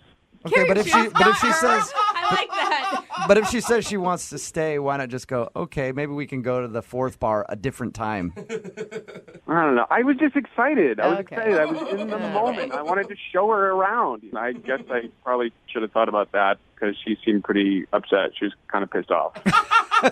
So when you got to the 4th bar, was she just like done talking to you at that point? How'd you know she was upset?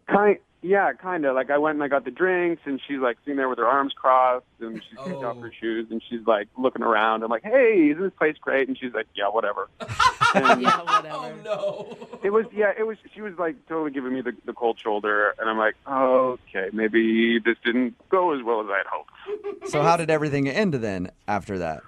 I got her a cab, and I, like, went in to give her a hug, and then, like, a kiss goodnight, and she was just like, bye, and she got in the cab and closed the door.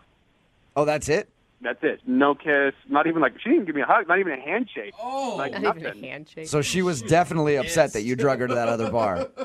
Yeah, she grabbed her shoes out of my hands because I was carrying them. I get that she was upset. You know, her feet were sore and stuff like that. But that bar was awesome. It's like the best bar. I don't know how she was not having a good time. How did that bar not win her over?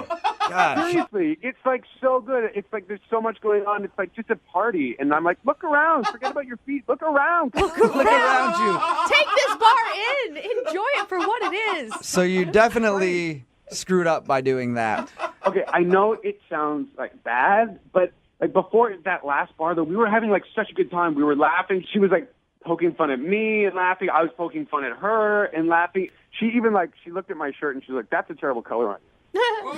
And you liked that? Well, yeah, she's like, I love someone who's honest. Because, like, you know, most first dates, it's like, you don't know what to say. It's, like, really superficial. You're talking about, you know, your job or the weather or something. Mm-hmm. But she, like, came right out and told me my shirt looked horrible. And I thought, that's refreshing. Yeah, I guess it is. I guess you're right. It was just like such a good time. How many times have you tried to get a hold of her since your date?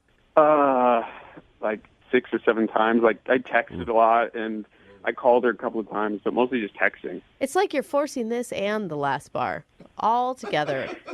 Well, I mean, I don't understand why she wouldn't want to get back to me. Like, we had such a good time, and that bar was awesome. I couldn't even tell you. Okay. I will say, by the 4th bar, if your feet hurt, sometimes that's all you can think about. So maybe it really wasn't you. Maybe she was just legitimately in pain. All right, well, we'll play a song, come back, call her, and get your second date update, all right? Yeah, awesome. Okay, man, hang on.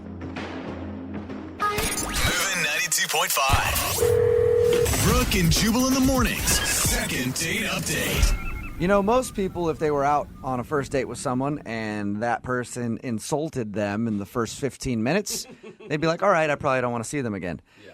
Not Justin, though. The guy who's on the phone to do a second date update today, he went out with a girl named Carla.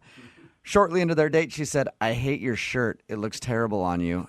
And instead of going like, wow, that was rude, maybe I don't want to see this girl again, he was like, oh, I love you so much. I feel like it's going to be the first time we do a second date update where I'm truly not worried about this guy's feelings. Like, we could call her, she could say something really mean, and he's going to be like, awesome. Yeah. I know. She wasn't mean. I don't think she wasn't mean. I mean, there's a difference between mean and honesty. It's sort of like when someone's like, I'm punching you, but I still love you. Yeah. It's like that. It's like It's like that. the big difference is that she is honest, and that is like so rare to come by, and especially like so immediately in a date. Like the world needs more people like that. To a point, Justin. I feel like she's one of those people that's like, I just have no filter. Yeah. And those people say that because they're using that as an excuse to just not say, I'm just kind of an a-hole. Yeah. No, I think she's saying it because she cares. That's what I think. Okay. All right. Cares so much she didn't call you back. Well, I'm going to dial the phone over right now and see exactly why she's not getting back to you, okay? Okay, cool. Here we go.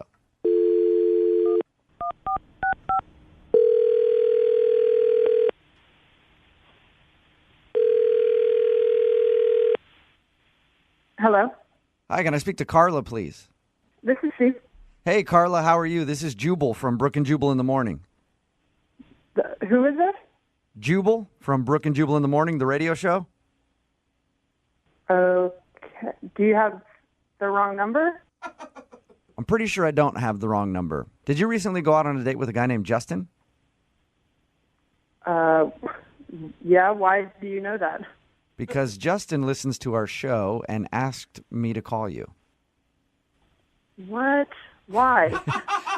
Because he told us about your date, said that he really enjoyed going out with you, but you won't return any of his phone calls or God. or text messages, and he wanted to see if we could get you on the phone and find out why. So I don't answer his text, and then he calls a radio show to get a hold of. Oh my God. Yep, that's exactly what happened. Any interest in telling us why you won't call Justin back? I can't believe that he wants me to call him back. Why is he so interested in me?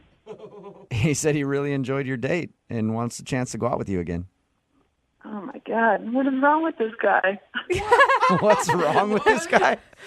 Is it hard to believe that somebody would want to go out with you again, Carla? I mean, I don't think that it was that great of a date. And why is that?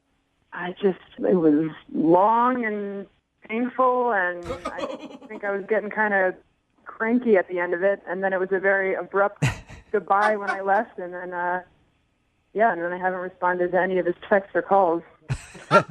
By long and painful, let me ask you this. He told us about your date. He said that he drug you to a bunch of bars, and by the third one, you said your feet were hurting, and you didn't want to go to the fourth bar, but he made you go to that one. Did that piss you off? Yep. Okay. What? Why wouldn't you just leave at that point, though? Like, call a cab on your own, get an Uber. I know. I was going to leave after the third one, but he really wanted to go to this fourth one, and he was like this sad little kid that really wanted to go to this fourth bar.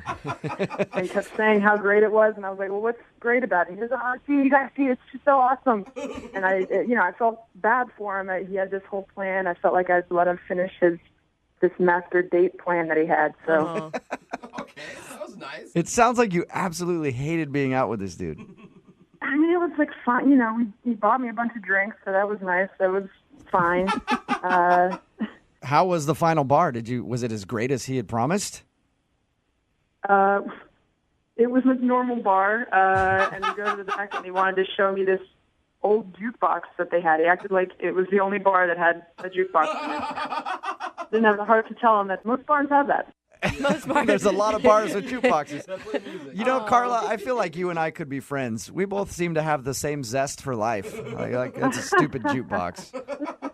I just wasn't into it. Wasn't having a great time at the end. But he just, he wouldn't get the hint. I think I even told him his shirt looked terrible. And he goes, oh, you're so honest. That's cool. That's cool.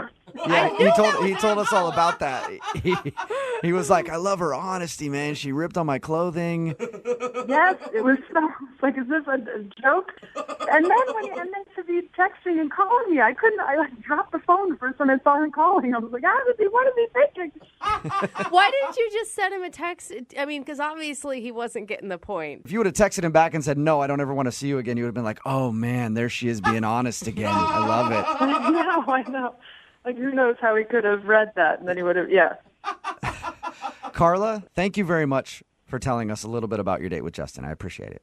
talking about the date was ended up being more fun than the actual date. Oh, sad. Well, since you were honest with us, I feel like I should be honest with you and let you know that Justin is actually on the phone listening to this conversation.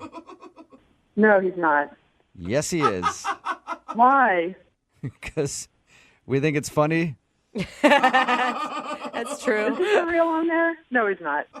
I don't understand. We so clicked.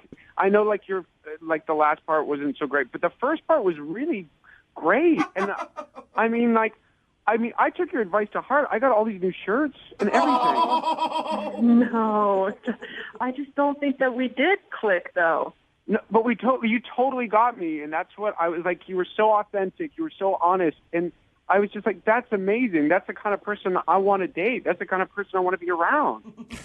Well, that's very flattering, but I just unfortunately do not feel the same way. And that jukebox is like an authentic, from 1963. It plays old 45s. I mean, you can't find that anywhere anymore. And it's functioning, and it's amazing. It's got It's just not a match. I'm sorry. I made fun of your shirt.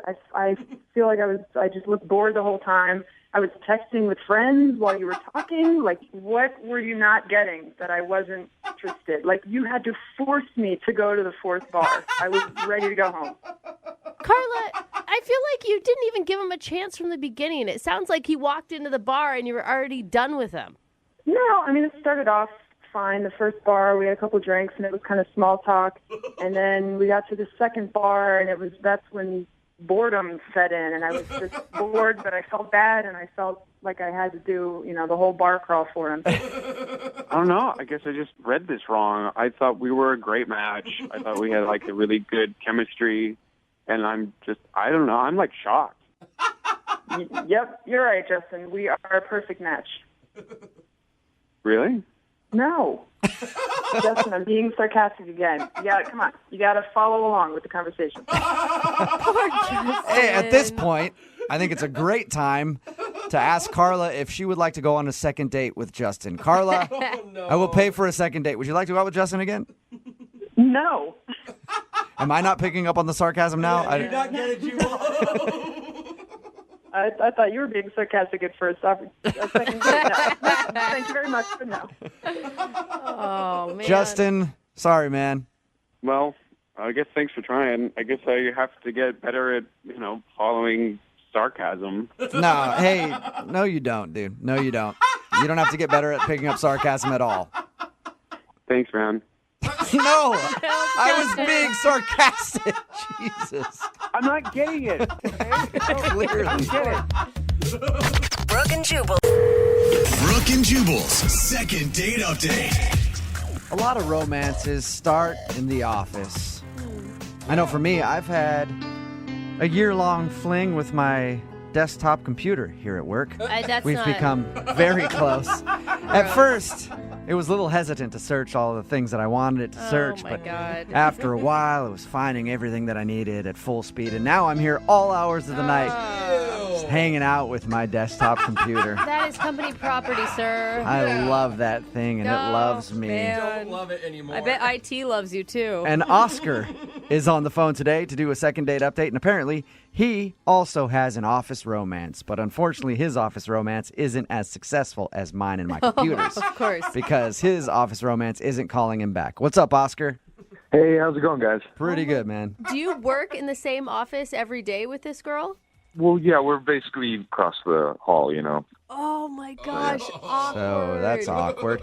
And you guys went out on a date together? Yeah, she started a few months ago, Okay. Oh, so she's new there. Yeah, she's just super cute, and she just got this awesome laugh, and it sounds stereotypical, but I just kind of fell for her. And Okay, wait. Before we get too far into this, how does your company feel about inter-office romance? Are you going to get in trouble?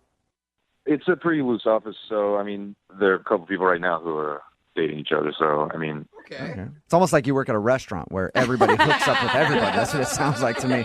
Every time I've ever worked at a restaurant, everybody's dating everybody. Okay. So how did you finally ask this girl out? Well, ever since she started, like, it's been one moment after the other. I'm trying to find a way to ask her out, and, there would always be something in the way, like she'd be talking to a coworker or something, and finally I was just minding my own business in the break room, and she was talking to another worker about she always wanted to go ice skating, but she's never gone. And the next day you showed up at work with ice skating gear on. Weird. Fancy seeing I didn't know you were in ice skating at all. That's strange. I wear this stuff sometimes because you never know when an ice skating rink is going to just break out somewhere. Very low key way of doing it. It was close. I mean, Yeah. Okay. So what'd you do? Interrupt her conversation with another coworker and said, "I'll take you ice skating." No, I played it cool, and later in the day, I did find some time when she was by herself, and I went up to her, and I was just like, look, I overheard that you wanted to go ice skating, and, would you want to go with me? I can skate, and I think it'll be a fun time. And she actually said yes. Nice. Okay. Yeah. Are you into ice skating? It's not my, I've done ice skating, but I know how to skate. Okay. And, Okay. I think it's a great first date. I totally agree. Anytime you can do an activity with somebody, it's always a good time. And how did it go? So we ended up going that weekend, and, she fell a couple times. I helped her, and, Oh, so romantic. it was, there were moments, it just seemed like a really good time, and it just felt like romantic. It was nice. Okay, Oh, but that's she's really but that's she's a not sweet update. but she's not calling you back, right? Yeah, she's not calling me back, and she's not talking to me at work, so I don't know. Yeah. So clearly you did something wrong if she won't even talk to you at the office. Yeah, and I'm racking my head. I feel like there's maybe one thing that could have happened on the date. That's the only thing I feel like. Okay. What was it? What was the one thing? So I've skated a lot, but I'm not the best skater. Mm-hmm. And, I was skating, she was keeping her balance, and I started to fall down, and I accidentally grabbed her hair, and we both fell down together pretty hard. Dude, you Ow, took her so down you by her hair? That Snatched her by the hair and threw her to the ground. It was an accident. It was an accident. But still. What did she say? Was she like Got thrown to a the little ground? too aggressive, sir? She was hurting, and as was I. But by the end, we were laughing. Okay. She didn't think that you just were skating behind her and were like, screw this. You know what? I never did have my chance to play hockey. Let's get a little rough right now. She knew it was an accident. Okay. So I feel relieved. I'm glad it wasn't extended awkward. But That doesn't seem like a reason not to call somebody back. It's actually pretty funny. yeah, no, totally. I couldn't agree with you more. I feel like that's the only weird moment that I can think of that could have been, a deal breaker. But What was the end of your date like? Did you guys kiss? Did you make more plans? so at the end of the night, I took her back to her place, and at the door, I got a goodnight kiss on the cheek. That's Okay. Cheek kiss, all right. That's still a positive. Yeah, definitely. Yeah. Okay. And you said that she's not even talking to you at work? Yeah, it's last few days have been kind of weird. There was actually this one time I walked into the break room, and she straight up turned around and walked out. Oh my gosh. Oh, wow. That is So you must have done bad. something bad then. I don't know what I did. I really need to know what I did. I'm like, I don't know. Yeah. Dude, you need to repair this for a lot of reasons, not just a second date reason. Yeah, I just want to make sure things are okay. And So even if you don't get another date out of this, at least you hope that we can Be civil. make things cool between you guys so you can still work in the same building. yeah, and at least I can find out what's wrong with me if there's a big deal. I don't know. All right. Well, we'll play a song, come back, call her, and get your second date update, okay? Cool. Thank you so much. All right, man. Hang on. Moving 92.5. Brooke and Jubal in the mornings. Second date update. Right in the middle of a second date update, and if you're just joining us, Oscar is on the phone, and today he wants to call a girl named Rachel. Their first date included everything. Laughing, good conversation, penalty for unnecessary roughness when he threw her to the ground. Sounds worse without the context, but they went ice skating together, and at one point he was falling and accidentally grabbed her hair and pulled her down by her hair. He says they laughed about it, and she realized that it wasn't anything he did on purpose. So he doesn't think that's the reason that she's not calling him back, but it's the only thing that he can think of. And remember, they did meet at work. They're coworkers. And ever since their date, she hasn't talked to him on text, phone, anything. And actually, she saw him in the break room the other day and turned around and walked out. Oh, that So hurts, man. we're about to get her on the phone and find out what he did wrong on their date. You about ready to go, Oscar? Yes, I just really want to know what's going on. You know, like I nobody seems to know, or they're acting like they don't know. So Okay, so you've asked coworkers, like, hey, have you heard anything? yeah, just like, you know, is she cool? Like, what's going on? And like, they don't know. So either she hasn't said anything to anybody, or they're all keeping a big secret from you. God, this is the best office drama ever. Why doesn't this stuff happen at our work? Yeah, right? Come on. Yeah, you probably don't want that. All right. Well, I'm going to dial her phone number right now and see if we can get her on the phone, okay? Okay. All right, here we go.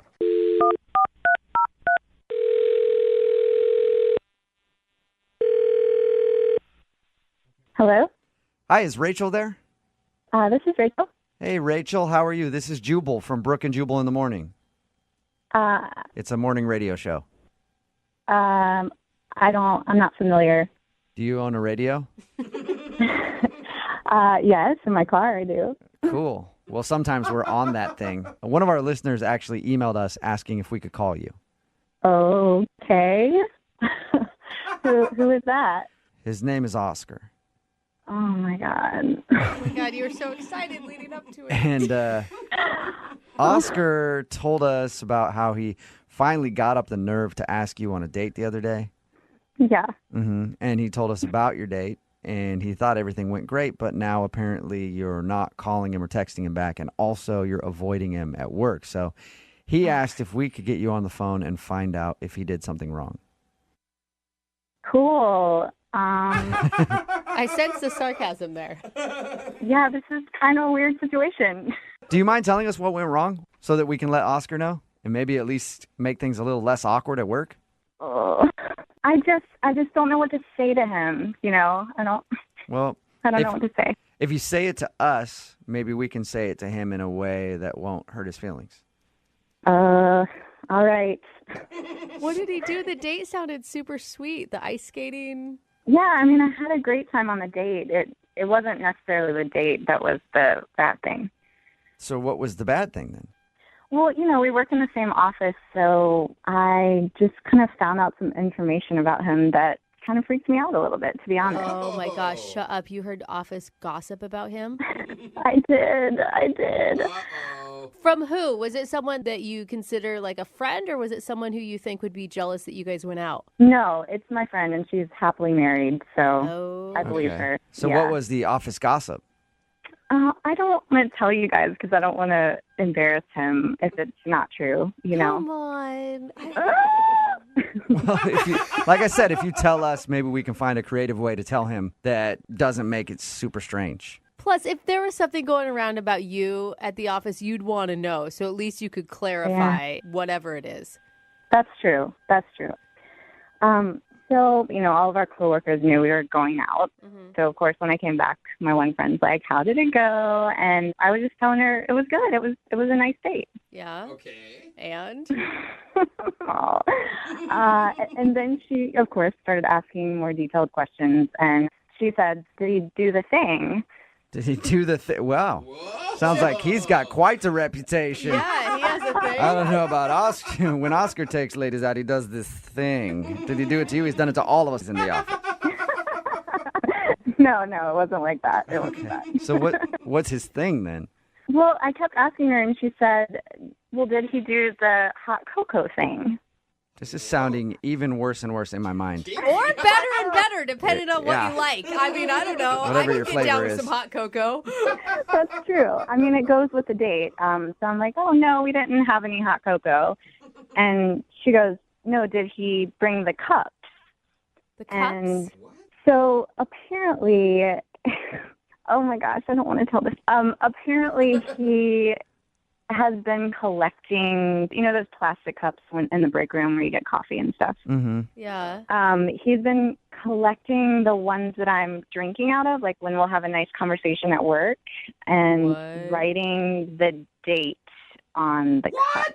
Yeah. Weird. He's been collecting your coffee cups? Yeah. Oh my What was okay, so what was the hot cocoa thing? I mean, that's weird already, but Yeah, I think he was going to, like, serve us hot cocoa out of the cups that he collected and, like, show them all to me. weird and unsanitary. Right? I know. So wait, was she not freaked out by this? She thought it was going to be something cool? I mean, she thought it was cute. I mean, she Wow. also thinks he's like sweet teddy bear Oscar. You know, she's good friends with him. So. Okay, so in her mind, he can't do anything creepy. Right. She's like, oh, he's showing his affection. But to me, I'm like, that's a little weird. Yeah, it's basically like taking locks of your hair. Exactly. Right. It's like taking my DNA. Maybe he's trying to create a new you in a petri dish in his apartment somewhere. Come on, You know guys. what? Maybe that's the gossip going around. Come on, though. If you backed up and you took her criticism of who he is, he's obviously a nice guy. It sounds nice, but at the end of the day, he's literally going into the trash can and collecting the coffee cups I drank out of. Okay, Yeah. I know. I'm Yep. trying to spin it for him, but I don't know that I can. I don't think you can. I know. I don't think anybody can. I wonder if Oscar can even save himself. And Rachel, I do have to let you know that you did actually say it to Oscar because he's on the other line Oh my listening God. and wants to talk to you. No, you guys. Yeah. Oscar, are you there? Yeah, I'm here. Oh, Oscar. What's up with the cups, man? Oh, he's so embarrassed, you guys. Don't make it worse. I can't believe they told you about it. I mean, they ruined everything. I mean, they ruined the surprise.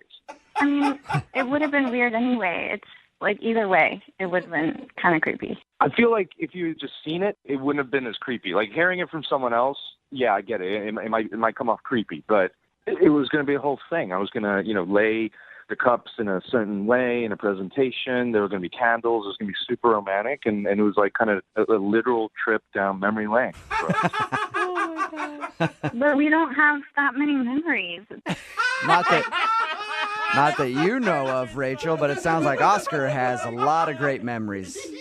That's my point. Like we have memories. Each cup is a memory, and every cup has. I wrote down what we talked about, and that's it. Okay, so how many of the cups do you have? It's not that many. I mean, it's like 12. 12? Did you say 12? 12? Yeah. I don't even remember having 12 conversations. Like, we don't even know each other that well. Oh, my God. Oscar.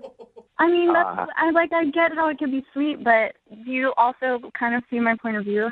Yeah, I know. I totally understand. I realized that it would be weird, and that's why, I was just taking my time. I was going to show you in a couple days' time. I mean, that was the plan. I just don't even think that's, like, enough time to show me something like that. Like, it's just creepy. Yeah, Oscar, you only show somebody when they're 2 years in and they're already so invested that they can't leave because you're a weirdo who collected their cups. You guys just don't get it, okay? I mean, I still think it's a very romantic gesture. I think that it shows like an attention to detail that someone really, cares about you and like isn't just like trying to do like a light casual thing. And It's a little misguided, but he did like for months think that you were awesome and try so hard to find his in to even ask you out. And for me, like each cup, it's not just a piece of plastic. It's a memory, that we shared and that we talked about stuff, Somehow, Oscar, this is beginning to be romantic for me. Like it's morphed from being really creepy into like, okay, that's kind of sweet. He's trying. At least he's trying. Do you agree with that, Rachel? I mean, Oscar, you're a great guy. I wouldn't have agreed to go out, but isn't there like another way you could have done it than digging my dirty cups out of the trash? I mean, I could have, collected your staples or something. I mean, I just feel like a cup has an energy to it, something that just signifies that that it's a moment. It's been held. Yeah. It's been touched to her lips. It's gone from creepy to sweet, back to being weird. Oscar. Yeah, it has. I'm trying. Rachel, would you like to go out with Oscar for a second date? We will pay for it. I don't even know. I don't think that he's like a weird, creepy dude. I think that he's just a little misguided in the romance department. As long as the cups are the only thing you're collecting, for real though, Oscar. Yeah, that's true. If you just don't bring any mementos, like I feel like I'd be open to kind of a normal like dinner date or something, maybe. If it's a second day with you, I will let go of the cups. Wow, that's a big commitment, Rachel. I mean, that's months of work right there. Oscar will throw out his creepy stalker cups if you'll go out with him again. I will burn those cups right now. Good man. That sounds creepy to me for some reason. Now he's going to be thinking about when you met and just burning it, Rachel. Yeah, that's kind of like a weird seance. But you know what? I've already made my decision. I'm cool with it. All right. Well, you guys are congratulations. You got a second date, Oscar. Yes. And Rachel, thank you for your time. Thank you. And start bringing your own coffee mug to work. Brooke and Jubal in the morning. I'm really surprised, but there is a lot of support on the text message board at 78592 for the guy from today's second date update. Somebody texted in and said, I mean, it's weird, but it's also charming. I get the meaning. Every cup of coffee you share with someone is a little conversation that you had. To me, it makes sense. If you missed the second date update, Oscar wanted to call a girl named Rachel. They worked together, and they went out on a date. She wasn't calling him back. He found out the reason she wasn't calling back was after that date, one of her coworkers, a friend of Oscar's as well, let her know that Oscar has been saving every single coffee cup that they've shared together in the break room. Not his coffee cup, hers. Yeah. He grabs them out of the trash can, saves them, wrote down what they talked about, and his big plan was to present them to her on their first date, but he didn't do it. Thank God. And then she found out from a coworker and was like, yeah, that's creepy. Yeah. But once he explained it, she found it kind of romantic. But It here's the sort of thing. is. It made the transition. I'm in support of him, but then when I look at my own history, the more romantic the man, the crazier he turns out being. Well, I think we all know Oscar's crazy, but Yeah. a hopeless romantic nonetheless. They did agree to go out on a second date. Remember, if you want to do a second date update, all you have to do is email the show, and we will call the person who didn't call you back. Brooke and Jubal's second date update. In my opinion, it's always a good date when the possibility of handcuffs getting whipped out comes into play. On a first date. Wow. But not everybody feels that way. Like Frank, who's on the phone for a second date update right now. What's up, Frank? Hey, guys, what's up? Not much. So you almost got the handcuffs put on you, huh? On a first date. That's what I like to hear. It's like Freaky Frank already, right? Yeah. Sounds like a lot of fun, Frank, your email about your date, but I guess it wasn't? Yeah, it wasn't what I would love to exactly have, but that's how it goes. You sound awkward just even saying that. Yeah. It just wasn't one of my proudest moments, really. Before we get into that, tell us a little bit about the girl that you want to call today. What's her name? Her name's Jenna. Jenna. And how did you meet Jenna? We met through some mutual friends, just at a party, and we were both hanging out, and just there seemed to be a little bit of a clicking. You know what I mean? Okay, so did you know immediately that you wanted to ask her out? Oh, definitely. She was hilarious. Oh, awesome. I love that she was just had a great sense of humor, and she had an awesome smile, and she had this really cute mole. It was between her left eye and her nose. And Cute mole, huh? it's gonna sound a little normally I'm not really into moles at all. They kind of weird me out, but he was rocking it. You know what I mean? There's something about it that was super... Something sexy about a girl who's not scared to rock her mole. I agree with you on that one, Frank. It was like a sexy mole. So it was Obviously worked because you guys went out on a date, right? Tell us about the date. Well, I love indie films, so I asked her to see this indie film that my friend actually worked on. He was a cinematographer on it, and he was just super talented, and I just wanted to go support. So how was the movie? It was, I thought it was good. At one point, I was kind of nervous, too, because I had French onion soup at lunch, and I was I didn't have a chance to brush my teeth, so I was worried, I don't know, if I had bad breath or something. But All those onions. she leaned in at some point, so I felt okay, this is going great, Like she leaned in to kiss you during the film? Just to be closer, I think, just kind of lean up against me, but it was just I think she was just trying to get closer. All right. Okay. And you didn't try to kiss her at that point? I mean, I didn't kiss her, but I was thinking, all right, this is we're going to get a kiss at the end of the night, you know? Yeah, it's a good romantic move there. Did you get a kiss at the end of things? No. I mean, here's what happened after that. So the movie got out, and then, we're driving, and I ended up getting pulled over. And I guess my taillight was out or something. Like, that's what the cops said. And I was just, like, talking my way out of it just because, like, I already have 2 tickets, and I just, I don't want to jack up my insurance. Yeah. Right. So, so I thought I was a pretty smooth talker, and it seemed to be okay. And it just felt different after, for some reason. Like, After you got pulled over? yeah, like, well, I got back in the car, and I was like, that was weird. And she, she kind of didn't really, like, wasn't laughing like I thought she would have or something. Wait, they had you out of the car? Yeah, that's my question, too. That's extreme. Yeah, I got out of the car to talk to the cop because I just didn't want her to hear, anything was going on. And I thought it was a lot worse. Like the cop said, get out of the car, like that kind of thing. Gun drawn. No, it wasn't that. It wasn't that, like, dramatic. Wait a minute, though. Why didn't you want her to hear?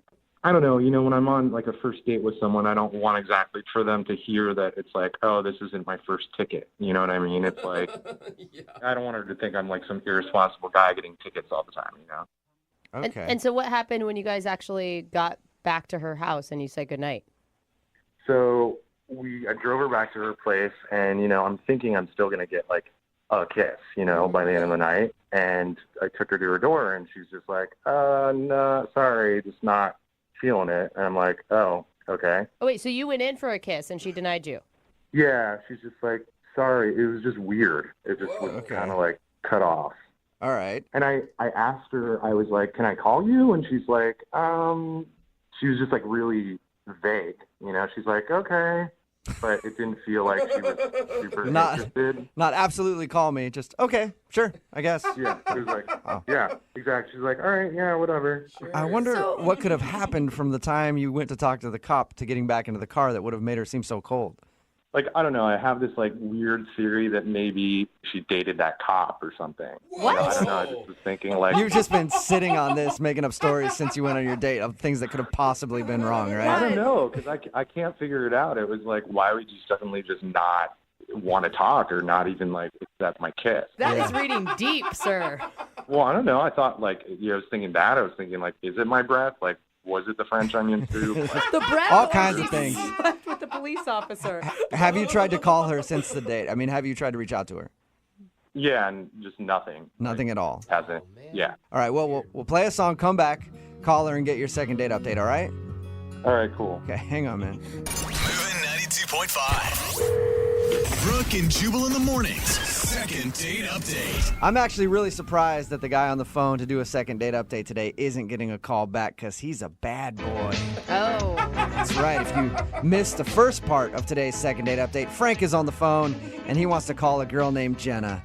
And on their first date, he got pulled over, got into a physical altercation with a cop, and then took them on a high-speed chase down the freeway, which eventually ended in the car rolling over 6 times before he was taken into custody. God, his story has gotten a lot better in the last couple minutes since the last time we talked to him. Actually, he got pulled over after they went to the movies and then talked his way out of a ticket. Yeah. And then after he talked his way out of the ticket, when he got back in the car, she was very awkward and was hardly talking to him. Yeah. At the end of the night, when he dropped her off, he went in for a kiss. She said no. And then he asked if he could call her again. She said, okay. And then he called her again and hasn't heard a thing. Frank?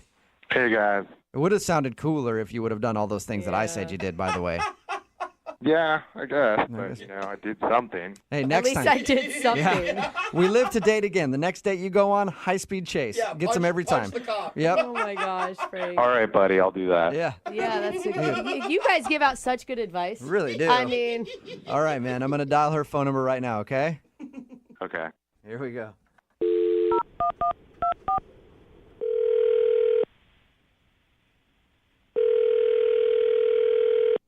Hello?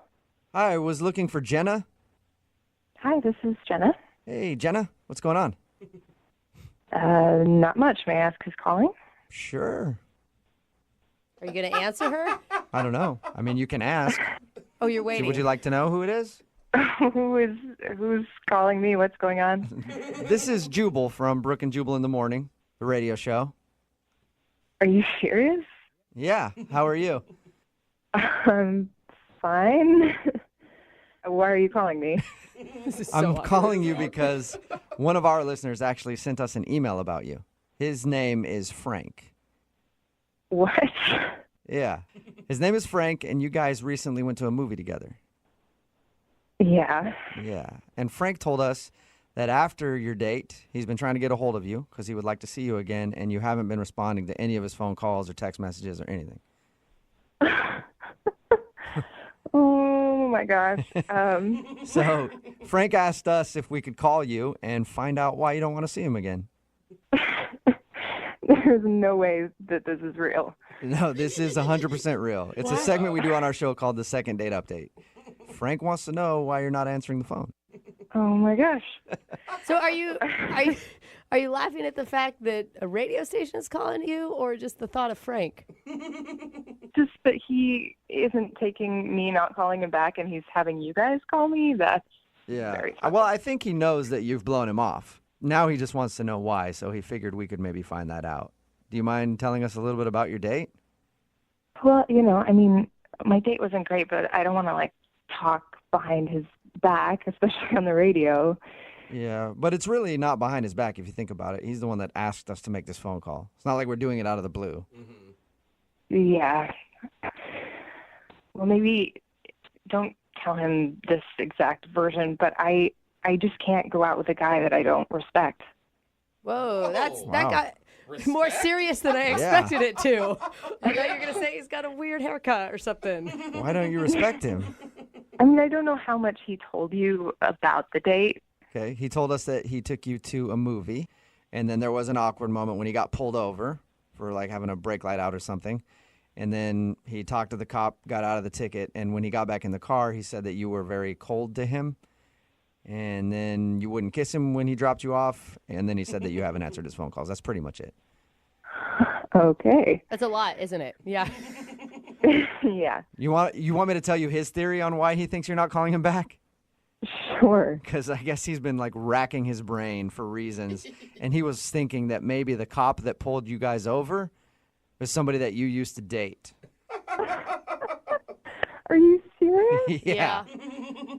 Oh my God, that's so extreme. So you're laughing at that. I'm guessing that's not the case. You didn't date that cop? No, I did not. Oh, He just can't figure it out because, according to him, everything was great until he got pulled over, and then after that, you were weird. Well, he thinks I didn't see what he did, but I saw it. What did he do? So we get pulled over. He immediately gets out of the car. I'm like, what are you doing? Stay in the car. The cop's freaking out. He's telling him to get back in the car. Really? Yeah. And then he starts crying to the cop to get out of it. Tears? Yes, he's blubbering. He's like, please, officer, I'm on a date and I have all these other tickets and I just really need a break today. It was insane. I'm picturing a huge scene, the cop with his gun drawn and him sobbing. No, I mean, it wasn't that dramatic, but they just went to the back of the car and, apparently thought I couldn't hear anything, but I heard everything. So was he, maybe he was legitimately crying. Some people get really scared and nervous when they get pulled over. No, because then he gets back in the car and he's all bragging to me well, I really, smoothed my way through that, really talked my way out of that one. How impressive is this? So he was telling you that when he didn't think that you heard he was crying? Yeah. Was he still in tears when he got in the car? No, I mean, he wiped away his eyes, but he was totally, all smooth soccer, look what I just did. Why didn't you just call him out on it? I don't know why I didn't in the moment, but in my mind the whole time I'm thinking, did you just really cry to get out of the ticket? The cop was even like, this is awkward. Yeah. I got to get out of here. It worked. He didn't get a ticket. Yeah. I think it's a great move. Well, yeah, he didn't get a ticket, but he also didn't get a chance to go out with me again. Well, thank you for telling us your story, Jenna. I do also want to tell you, I hope that he's not crying right now, but Frank is actually on the other line listening to this conversation and wants to talk to you. What? Yeah. Frank? Yeah. Wow, Frank. Oh, my God. Is what Jenna says true? You thought I was crying. I mean, are you a moron? Like, it was fake. I just Excuse tried me? to get out of the ticket. It's called acting. You know what I mean? Did you just call me a moron? I just told them what Yeah. happened. Yeah, I did. Are you? Okay, well, now not only are you sad and pathetic, but you're also rude. Well, what was I supposed to do? You were like, we get pulled over for like nothing. You're doing nothing to help. You're like freaking out like it's like an earthquake or something. Whoa. And, I was What kind of in man the are car. you? You can't even handle getting a ticket. You just speak to the officer, you explain the situation. It's not that hard to do. Yeah, well, you could have like gotten out or done something like, hey, show them some cleavage, and What? Are you kidding me? Frank! yeah, that is the least you could have done, like just show them boobs. Then I wouldn't have had to get out of it. So Did you're you just blaming say that? you're blaming her for you getting out of the car and crying to the cop to try to get out of a ticket. And you're suggesting that I flashed this cop? Are you kidding me? All she was doing was just panicking the whole time. She was just freaking out the whole time, and she Oh was my like, God. "Oh Okay. my God!" I wasn't freaking out. I was just sitting there like anyone would do when they get a ticket. You were the one who was totally freaking out. Yeah, no, I was the one who handled it. Handled it like a it's like 16-year-old girl. you know what? I was proud of myself, and you should be proud that someone handled the situation. I didn't know what to do. You're sitting there wailing to this poor cop about how you've got all these other tickets and you're on a date, and how can I possibly respect you when you get back in the car? Jenna, you're obviously not used to going out with a real man. Frank, are you just really embarrassed? Is that why you're being so aggressive? No. Jenna said I was crying. I was not crying. I was fake crying. Okay? There's like a major difference. Oh. Hey, Jenna, I would love to ask if you guys would like to go on a second date. Jenna, would you like to go out with Frank again? We'll pay for it.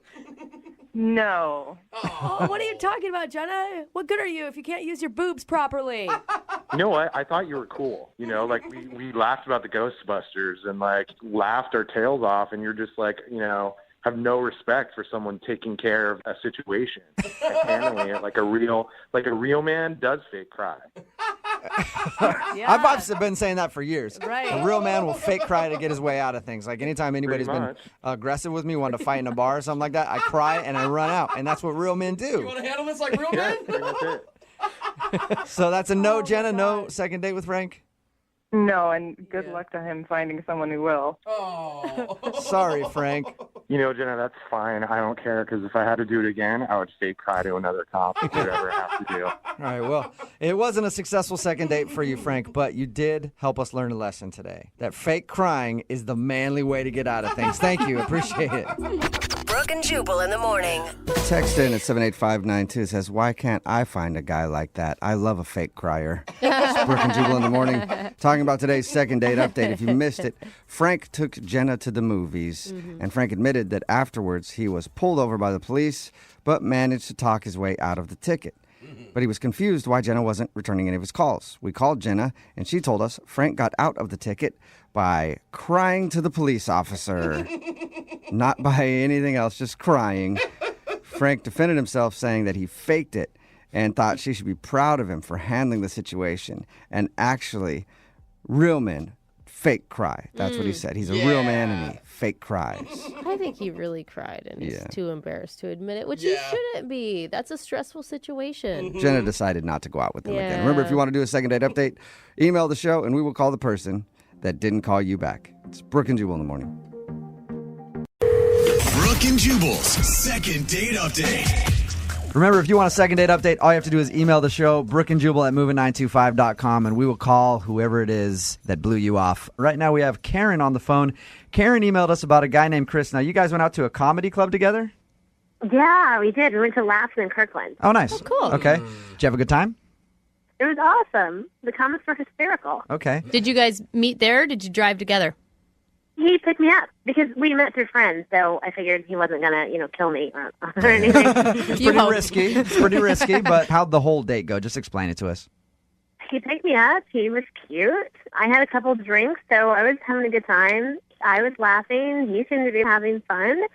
And it was like a great, perfect date. Okay. And the only weird thing was that on our way home, we had an accident, a car accident. Oh, all right. Oh, that's scary. Were you Yeah, guys that sucks. sober? He was a sober driver? He was totally sober. He Okay. didn't have a lick of alcohol. So was it a bad accident or kind of like a fender bender? It was a fender bender. We couldn't drive the car home, though, so he called for a cab and, was a total gentleman and got me home. All right. And that's why I'm like, I don't understand why I haven't heard from him, because if anything, I would think that would kind of, bond people, Yeah. What did he say when you got out of the cab at your house? He said, it was really great to meet you, and I'll give you a call. No kiss or anything throughout the night? I think he was a little shaken up from that car accident, Yeah. so I just figured I'd see him again, and, we'd have a chance for it to happen on our next date. I will say this. Maybe he didn't call you back just because that's a bad memory for a first date. Nothing to do with you. Honestly, maybe we'll call him and he'll be like, oh, yeah, just a bad memory, but I would like to see her again. Maybe he's all about signs and he thought it was a sign. Yeah, maybe. She has bad luck. Yeah. And so you've tried to get a hold of him? No, I don't know if that's, totally appropriate for a girl to do, That's why I'm calling you guys, because I've heard your second date, and I know some can be, really embarrassing, and some are just misunderstandings, and that's what I'm hoping it is. Yeah, it doesn't sound like anything embarrassing happened. Now, Karen, because you know each other through friends, does this have potential to get awkward? I mean, it could. It always has that potential, but, we had fun, so I don't understand why there would be an issue. How long ago was the date? About a week ago. Okay. All right, cool. Well, we'll call him right after this song, see if he answers his phone, and ask him why he didn't call you back, okay? Thank you. You're welcome. We're changing lives, as always. Right after this song. Hold on. Moving 92.5. Brooke and Jubal in the mornings. Second date update. All right, Karen is on the phone with us. She emailed us about a date she went on with a guy named Chris. They went out to a comedy club, and then he ended up getting in a car accident after they left. Karen, are you ready to call him and ask why he didn't call you back? Oh, totally. And again, we were saying earlier, I would think you would think it was a bad sign, like Brooke said, or just a bad memory of a date. If you get in a car accident, that would suck. Can I ask real quickly, was the accident your guys' fault or the other person's? The other person. Somebody else, pulled into our lane. Okay. Because I was thinking maybe he'd be embarrassed if it was his fault. He was a rock star. He was totally great about everything. Okay. All right, we're going to call him right now. You can jump in on the phone call whenever you want if you feel like you need to talk, okay? Okay.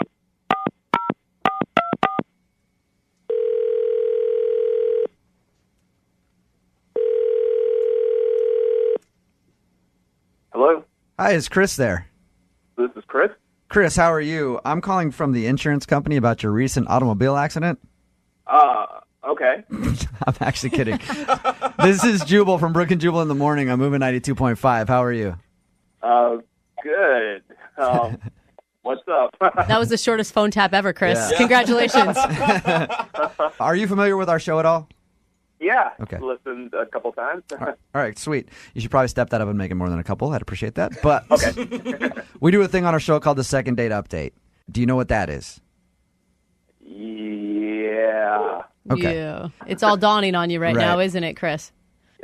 Possibly. Yeah. Depends on who. Somebody emailed us about you, a girl named Karen.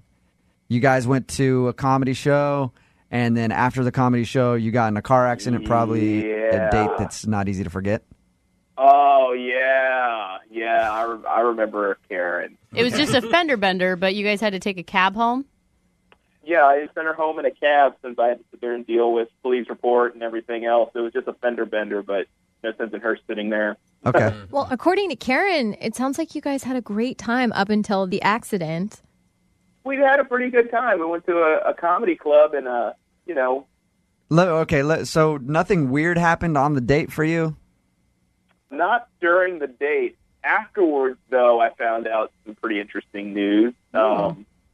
Karen had given her number to the bartender at the club to give to one of the comics that was on stage. Really? No. Wow. Karen. Wow. Okay. I'm sorry. I have to say something. Hey, Chris, Karen is on the phone right now. Listen, I know that probably looks really bad, but it was kind of in the very beginning of our date, and it was before we really, got to talking with each other, and you seemed kind of nervous, so I had no idea how it was going to go, and the comic was really funny and cool, so I thought, let me just throw my number in case this goes to, pot. But ended up being awesome. At least you're Oh being my God. honest. At least you're being honest with us. I mean, it was a first date, Chris, so you guys aren't that invested in each other. Karen, I will say, probably not the best idea of you trying to slide somebody your number while you're on a date in Hold general. on, though. How did Chris find this out? That's what I want to know. Do you have spies? No, I'm friends with the bartender there. Actually, I'm friends with a lot of people there. Oh, wow. That would have been nice to know. Yeah. That's probably why you got the idea. So the bartender told you, Yeah. and then you were just like, I'm not going to call her back after that.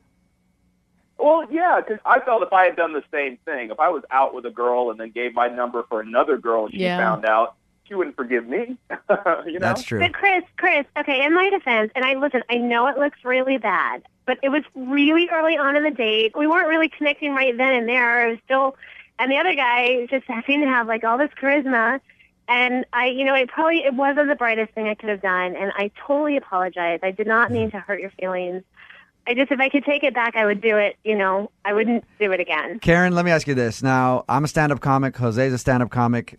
This actually happens quite a bit. It really does. Mm-hmm. Have you hooked up with comics before?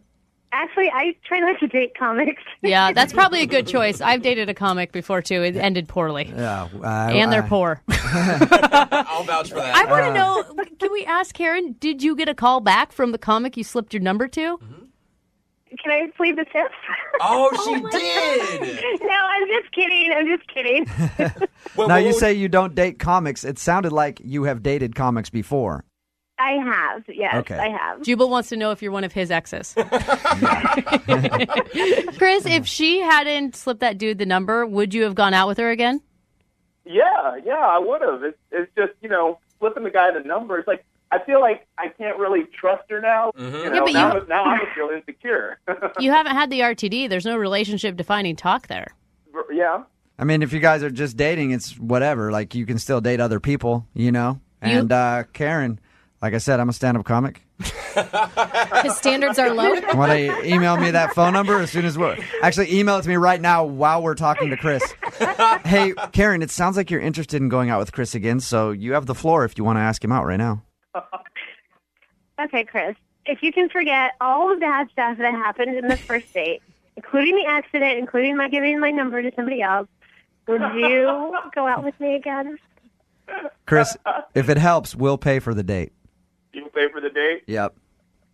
If she brings her AAA card, just in case I get in another accident, then I'll give her another shot. Aww. Remember, bring your A game, Chris, because she's got lots of options. Yeah. All right. And then, Karen, call us back and let us know how the date goes with the waiter who you give your number to. All right? Brooke and Jubal in the morning. Brooke and Jubal's second date update. Today's second date update is just another case of the old hit it and quit it. Uh-oh. Quite literally, because Cassie, who is on the phone to do a second date update today, says she met the guy that she went out on a date with because they got in a car accident. Oh. And now he's not Okay. calling her back. So maybe not the hit it and quit it that you were thinking about. What's up, Cassie? Hi. How's it going? I'm okay. I'm a little worried, I guess I could say.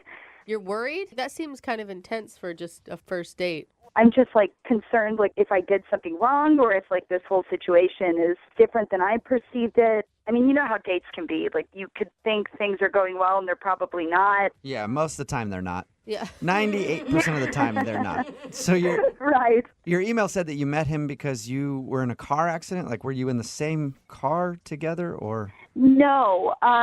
This is kind of stupid on my part, but I was driving and there was a lot of traffic and this song played on the radio that I really love and I just started jamming out and I was really happy and I wasn't paying attention and I rear-ended this guy. Oh, man. So how do you go from hitting this guy's car to going out on a date with him? So he steps out of his car, he slams the door, turns around and he looks and he is just furious and he's clearly really upset, really angry, and he walks up to my door, and I get out, and he's like, what the hell are you thinking? Can you not see? Are you blind? Do you know how to drive? And at this point, he's so angry, and I felt so bad. I kind of started crying, And That could be a lot of emotions in that situation, you know, especially if someone's that angry. yeah, so I started crying, and he immediately eased up. Like, he just stopped, and he was like, "Oh my gosh, I'm sorry, you're really beautiful." And I was just kind of, yeah. Why you cry? So he's screaming at you about running into the back of his car, and then just like a deer in headlights goes, "Whoa, sorry, you're hot." Yeah, I don't know if it was the tears or what. You know, most people don't look pretty when they cry. You are lucky. I get real snotty, puffy-eyed. I mean, it literally looks like someone had punched me in the face 4 times. You know, that's what I thought about myself, too. But I guess, I don't know, I guess there was something dreamy about it. But Did he segue from you're beautiful into let's go out on a date, forget the insurance, and... basically, you know, I was kind of joking. I was like, "Oh, are you doing this just to get my information? You know, I was going to give you my information either way, and da-da-da-da." And he's like, "No, I'm really serious." He was really sincere. And so we get to talking, and we're like really clicking. And he asked me out on a date. And I was like, "Oh, you know what? What the heck? Why not?" Okay, that's a cool way to meet somebody. At least you have a good story. No kidding. Right? And how was the date? The date was amazing. We took a walk around the city, and, you know, we just talked about everything. I felt really comfortable and at ease with him. And That's all you guys did was walk? yeah, we like walked around and we talked. Weird. It was pretty low key. I don't know why that sounds like such a strange date to me, just walking around. Straight? Yeah, Yeah, I it don't is- like to walk in general. And then just going on a walk with somebody sounds I love torturous. walking. It's so nice. Okay. Glad none of his anger issues popped up again for you. Fortunately, none of them popped up. It was just all like really sweet, really lovely. And, you know, at one point we even kind of started to hold hands. What? Yeah. That's cute. Yeah, it was really cute. Time flew by. And then, you know, I got to the point where I was like, well, maybe I'll invite him to my place for a drink or something. So I did. And he was like, well, I've got things to do and da-da-da. So we parted ways. He gave me a hug. It was nice, but I felt kind of strange. And then since that time, I don't know, I haven't heard anything from him. And so I thought maybe the whole date was different than I expected. Maybe he just wanted my information because of the wreck. But why would he hold, Yeah. I mean, why would he have to go to hold your hand? You know, like, Or even meet up with you at all. totally. Right. And I would think since, like, it went so well and we spent a good deal of time together, I don't know. I thought there was the start of something, maybe. I will say it is kind of weird that he turned down your offer to go up to your place for a drink. Yeah, maybe I did something wrong. Maybe I was just awkward, or it was going well in my head and it actually wasn't. Or maybe he was so into you that he scared himself. Oh, gosh. I don't know. So- Oh, gosh. Is there anything that you can think of that might have gone wrong? Maybe he thought I was pretty when I cried, and I wasn't so beautiful when I wasn't crying. Sorry. I don't know. I only date chicks that are in tears. You're lame. Maybe you should have yelled at me, and I would have cried a little bit. Well, we'll play a song, come back, call him, and get your second date update, okay? Okie doke. All right, hang on. Moving 92.5. Brooke and Jubal in the mornings. Second date update. Coming this summer to a theater near you, it's the feel-good hit of the year. Julia Roberts as the toothy brunette who can't drive. Cassie from today's second date update, and Richard Gere as Ross, the angry man who got rear-ended. Star in this feel-good classic, Accidentally Yours. Oh, Coming good title. soon. Don't miss this hit. If you don't know why I did that, in today's second date update, Cassie is on the phone, and she wants to call a guy that she met after she rear-ended him in traffic. Basically, he just yelled at her for a minute, then she started to cry, and then he did like a double take and was like, whoa, you're beautiful, we should go out on a date. Sounds kind of like a bad romantic comedy, but that's how it worked out for her. And then they went out and walked around for a little while. That was the date. They just walked around. She said they had a great time, and she can't understand why he's not calling her back. She even invited him up to her place for a drink, and he said no, and that's the last that she's heard from him. Yeah, Oh, I feel bad for you, Like, you had so many high hopes, it sounds like, for this one. I did, mainly because I thought we got along really well. And it kind of feels like fate the way you met, Yeah. Like you were meant to get in an accident that day so you could meet the love of your life. Oh, gosh. All right, well, I'm going to dial his phone number right now and see if we can get him on the phone and figure out why he's not calling you back, okay? All right.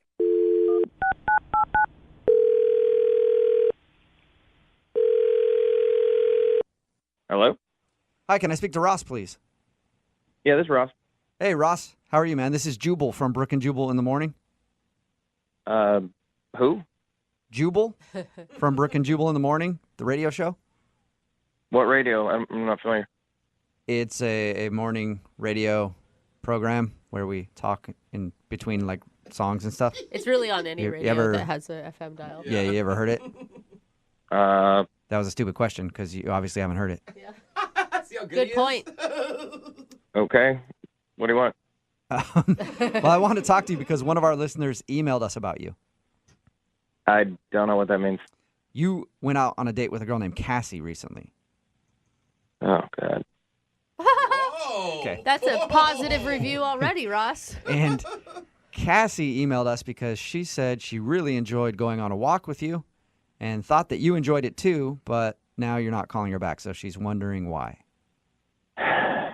Why you sound really not into Cassie at all.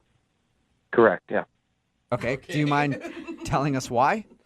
Well, we're kind of in like a legal dispute at the moment. You talking about the car accident? How do you know about that? Well, she told us how you guys met, how she hit your car and then you got out and yelled at her and then stopped and told her she was beautiful and asked her out. And why would there be a legal dispute? It sounds like she rear-ended you. It was her fault. Yeah, I don't think I should really go into details or talk about it. Okay. Well, okay, so forget the legal thing, forget the car accident. Let's just focus on the date. Did you not enjoy spending time with her? Not particularly, no. Really? What? Didn't you guys, she told us that you held hands. Like, holding hands is pretty intimate.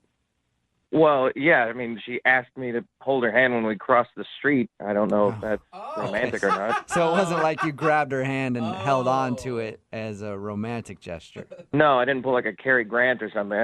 She said, hey, can you hold my hand while I cross the street? And I was like, all right, whatever. Why? Yeah, sure, I guess. It's kind of weird, though. Like, is she scared to cross the street? I think she was trying to flirt. How do you go from getting in a car accident and being so stunned by her beauty that now you sound like you can't stand her? How does that happen? First of all, I'm not sure if I was stunned by her beauty. She was crying so much and freaking out that I was trying to do anything to get her to calm down. And I felt really bad because I just yelled at her like a crazy person. So I just said something. So you just said you're beautiful because you thought that that's what every woman wants to hear and it'll calm her down. Yeah. Okay. So you didn't want to go out on a date with her? Why even go? Well, I did want to go on a date. Oh, you did? After I calmed down, I thought, oh, this is actually pretty cute. But then I went out on the date and I thought, oh my God, this is a terrible idea. What was so terrible about it? Because according to her, there was like nothing really interesting. You just walked around and, from her perspective, enjoyed each other's company. Yeah, we walked around, but then she, within 5-10 minutes of the date, she starts making jokes about how the wreck was partially my fault. Really? Okay, so she's joking. Yeah, and I was like, ha, ha, ha, funny. And then came up again, and it came up again, and she just kept joking about it as if she was trying to convince me that the wreck was my fault through these lame jokes. And I'm like, what is happening? And it got me really frustrated, and I really didn't like it. And I was getting really annoyed, and I was starting to get that feeling back when I was yelling at her when she was hitting my car, and I didn't want to do that. So you didn't want to go off on her again during your little date. Yeah, by the end of it, I was really, really trying to hold it together. And then she asked me up to her place, and I was like, absolutely not. So I said, no, thank you, and went home and just yelled into a pillow. Wow. She can really get you fired up. I mean, there could be some passion there that you're missing out on. No. And then, to make matters worse, when I get home, I see an email from her insurance company saying that they are disputing whose fault the accident was. Oh. So but that might not be her. That may just be her insurance company. Maybe, but she was joking about it, and then I found that out. Yeah. So I want nothing to do with her. Okay. Well, that's unfortunate because she is on the other line listening and wants to talk to you right now. So. Hey, Ross. Oh, my God.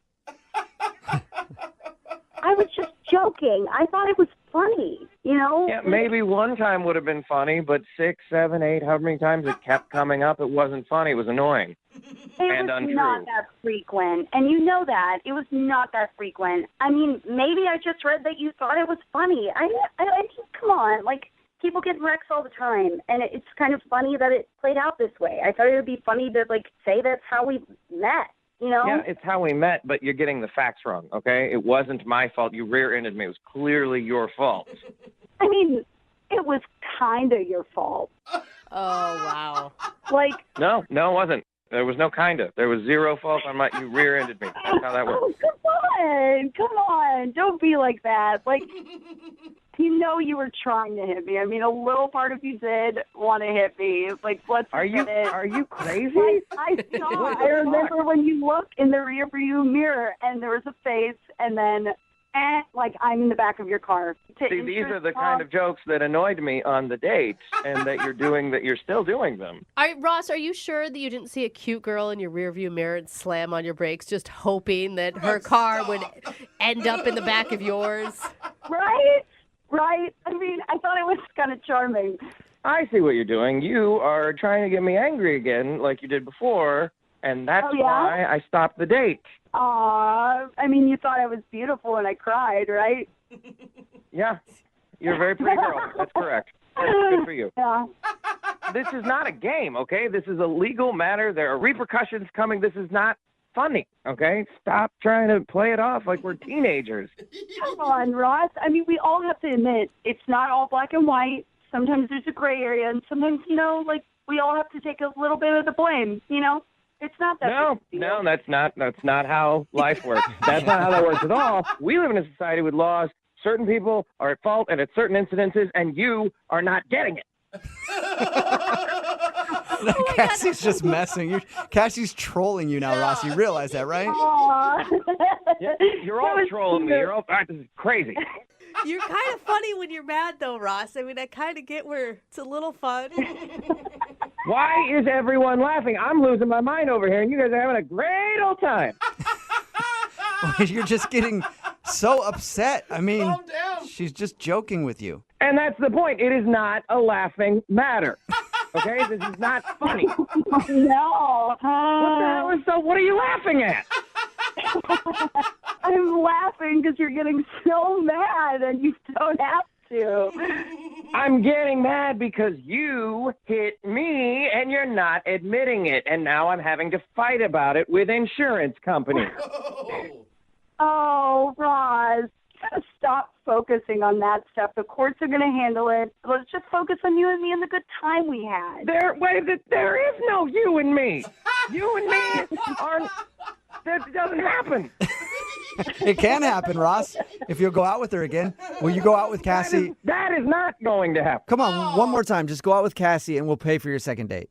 Pay for a second date so you can make fun of me all over again on the radio? I don't think so. Come on, Ross. I will side with him a little bit where I'm sure you're having to spend a lot of time on the phone with insurance companies, and that can be a little upsetting. You don't have to talk to them. You could talk to me. I'm talking to you right now, and it's not going well for me. Brooke and Jubal in the morning.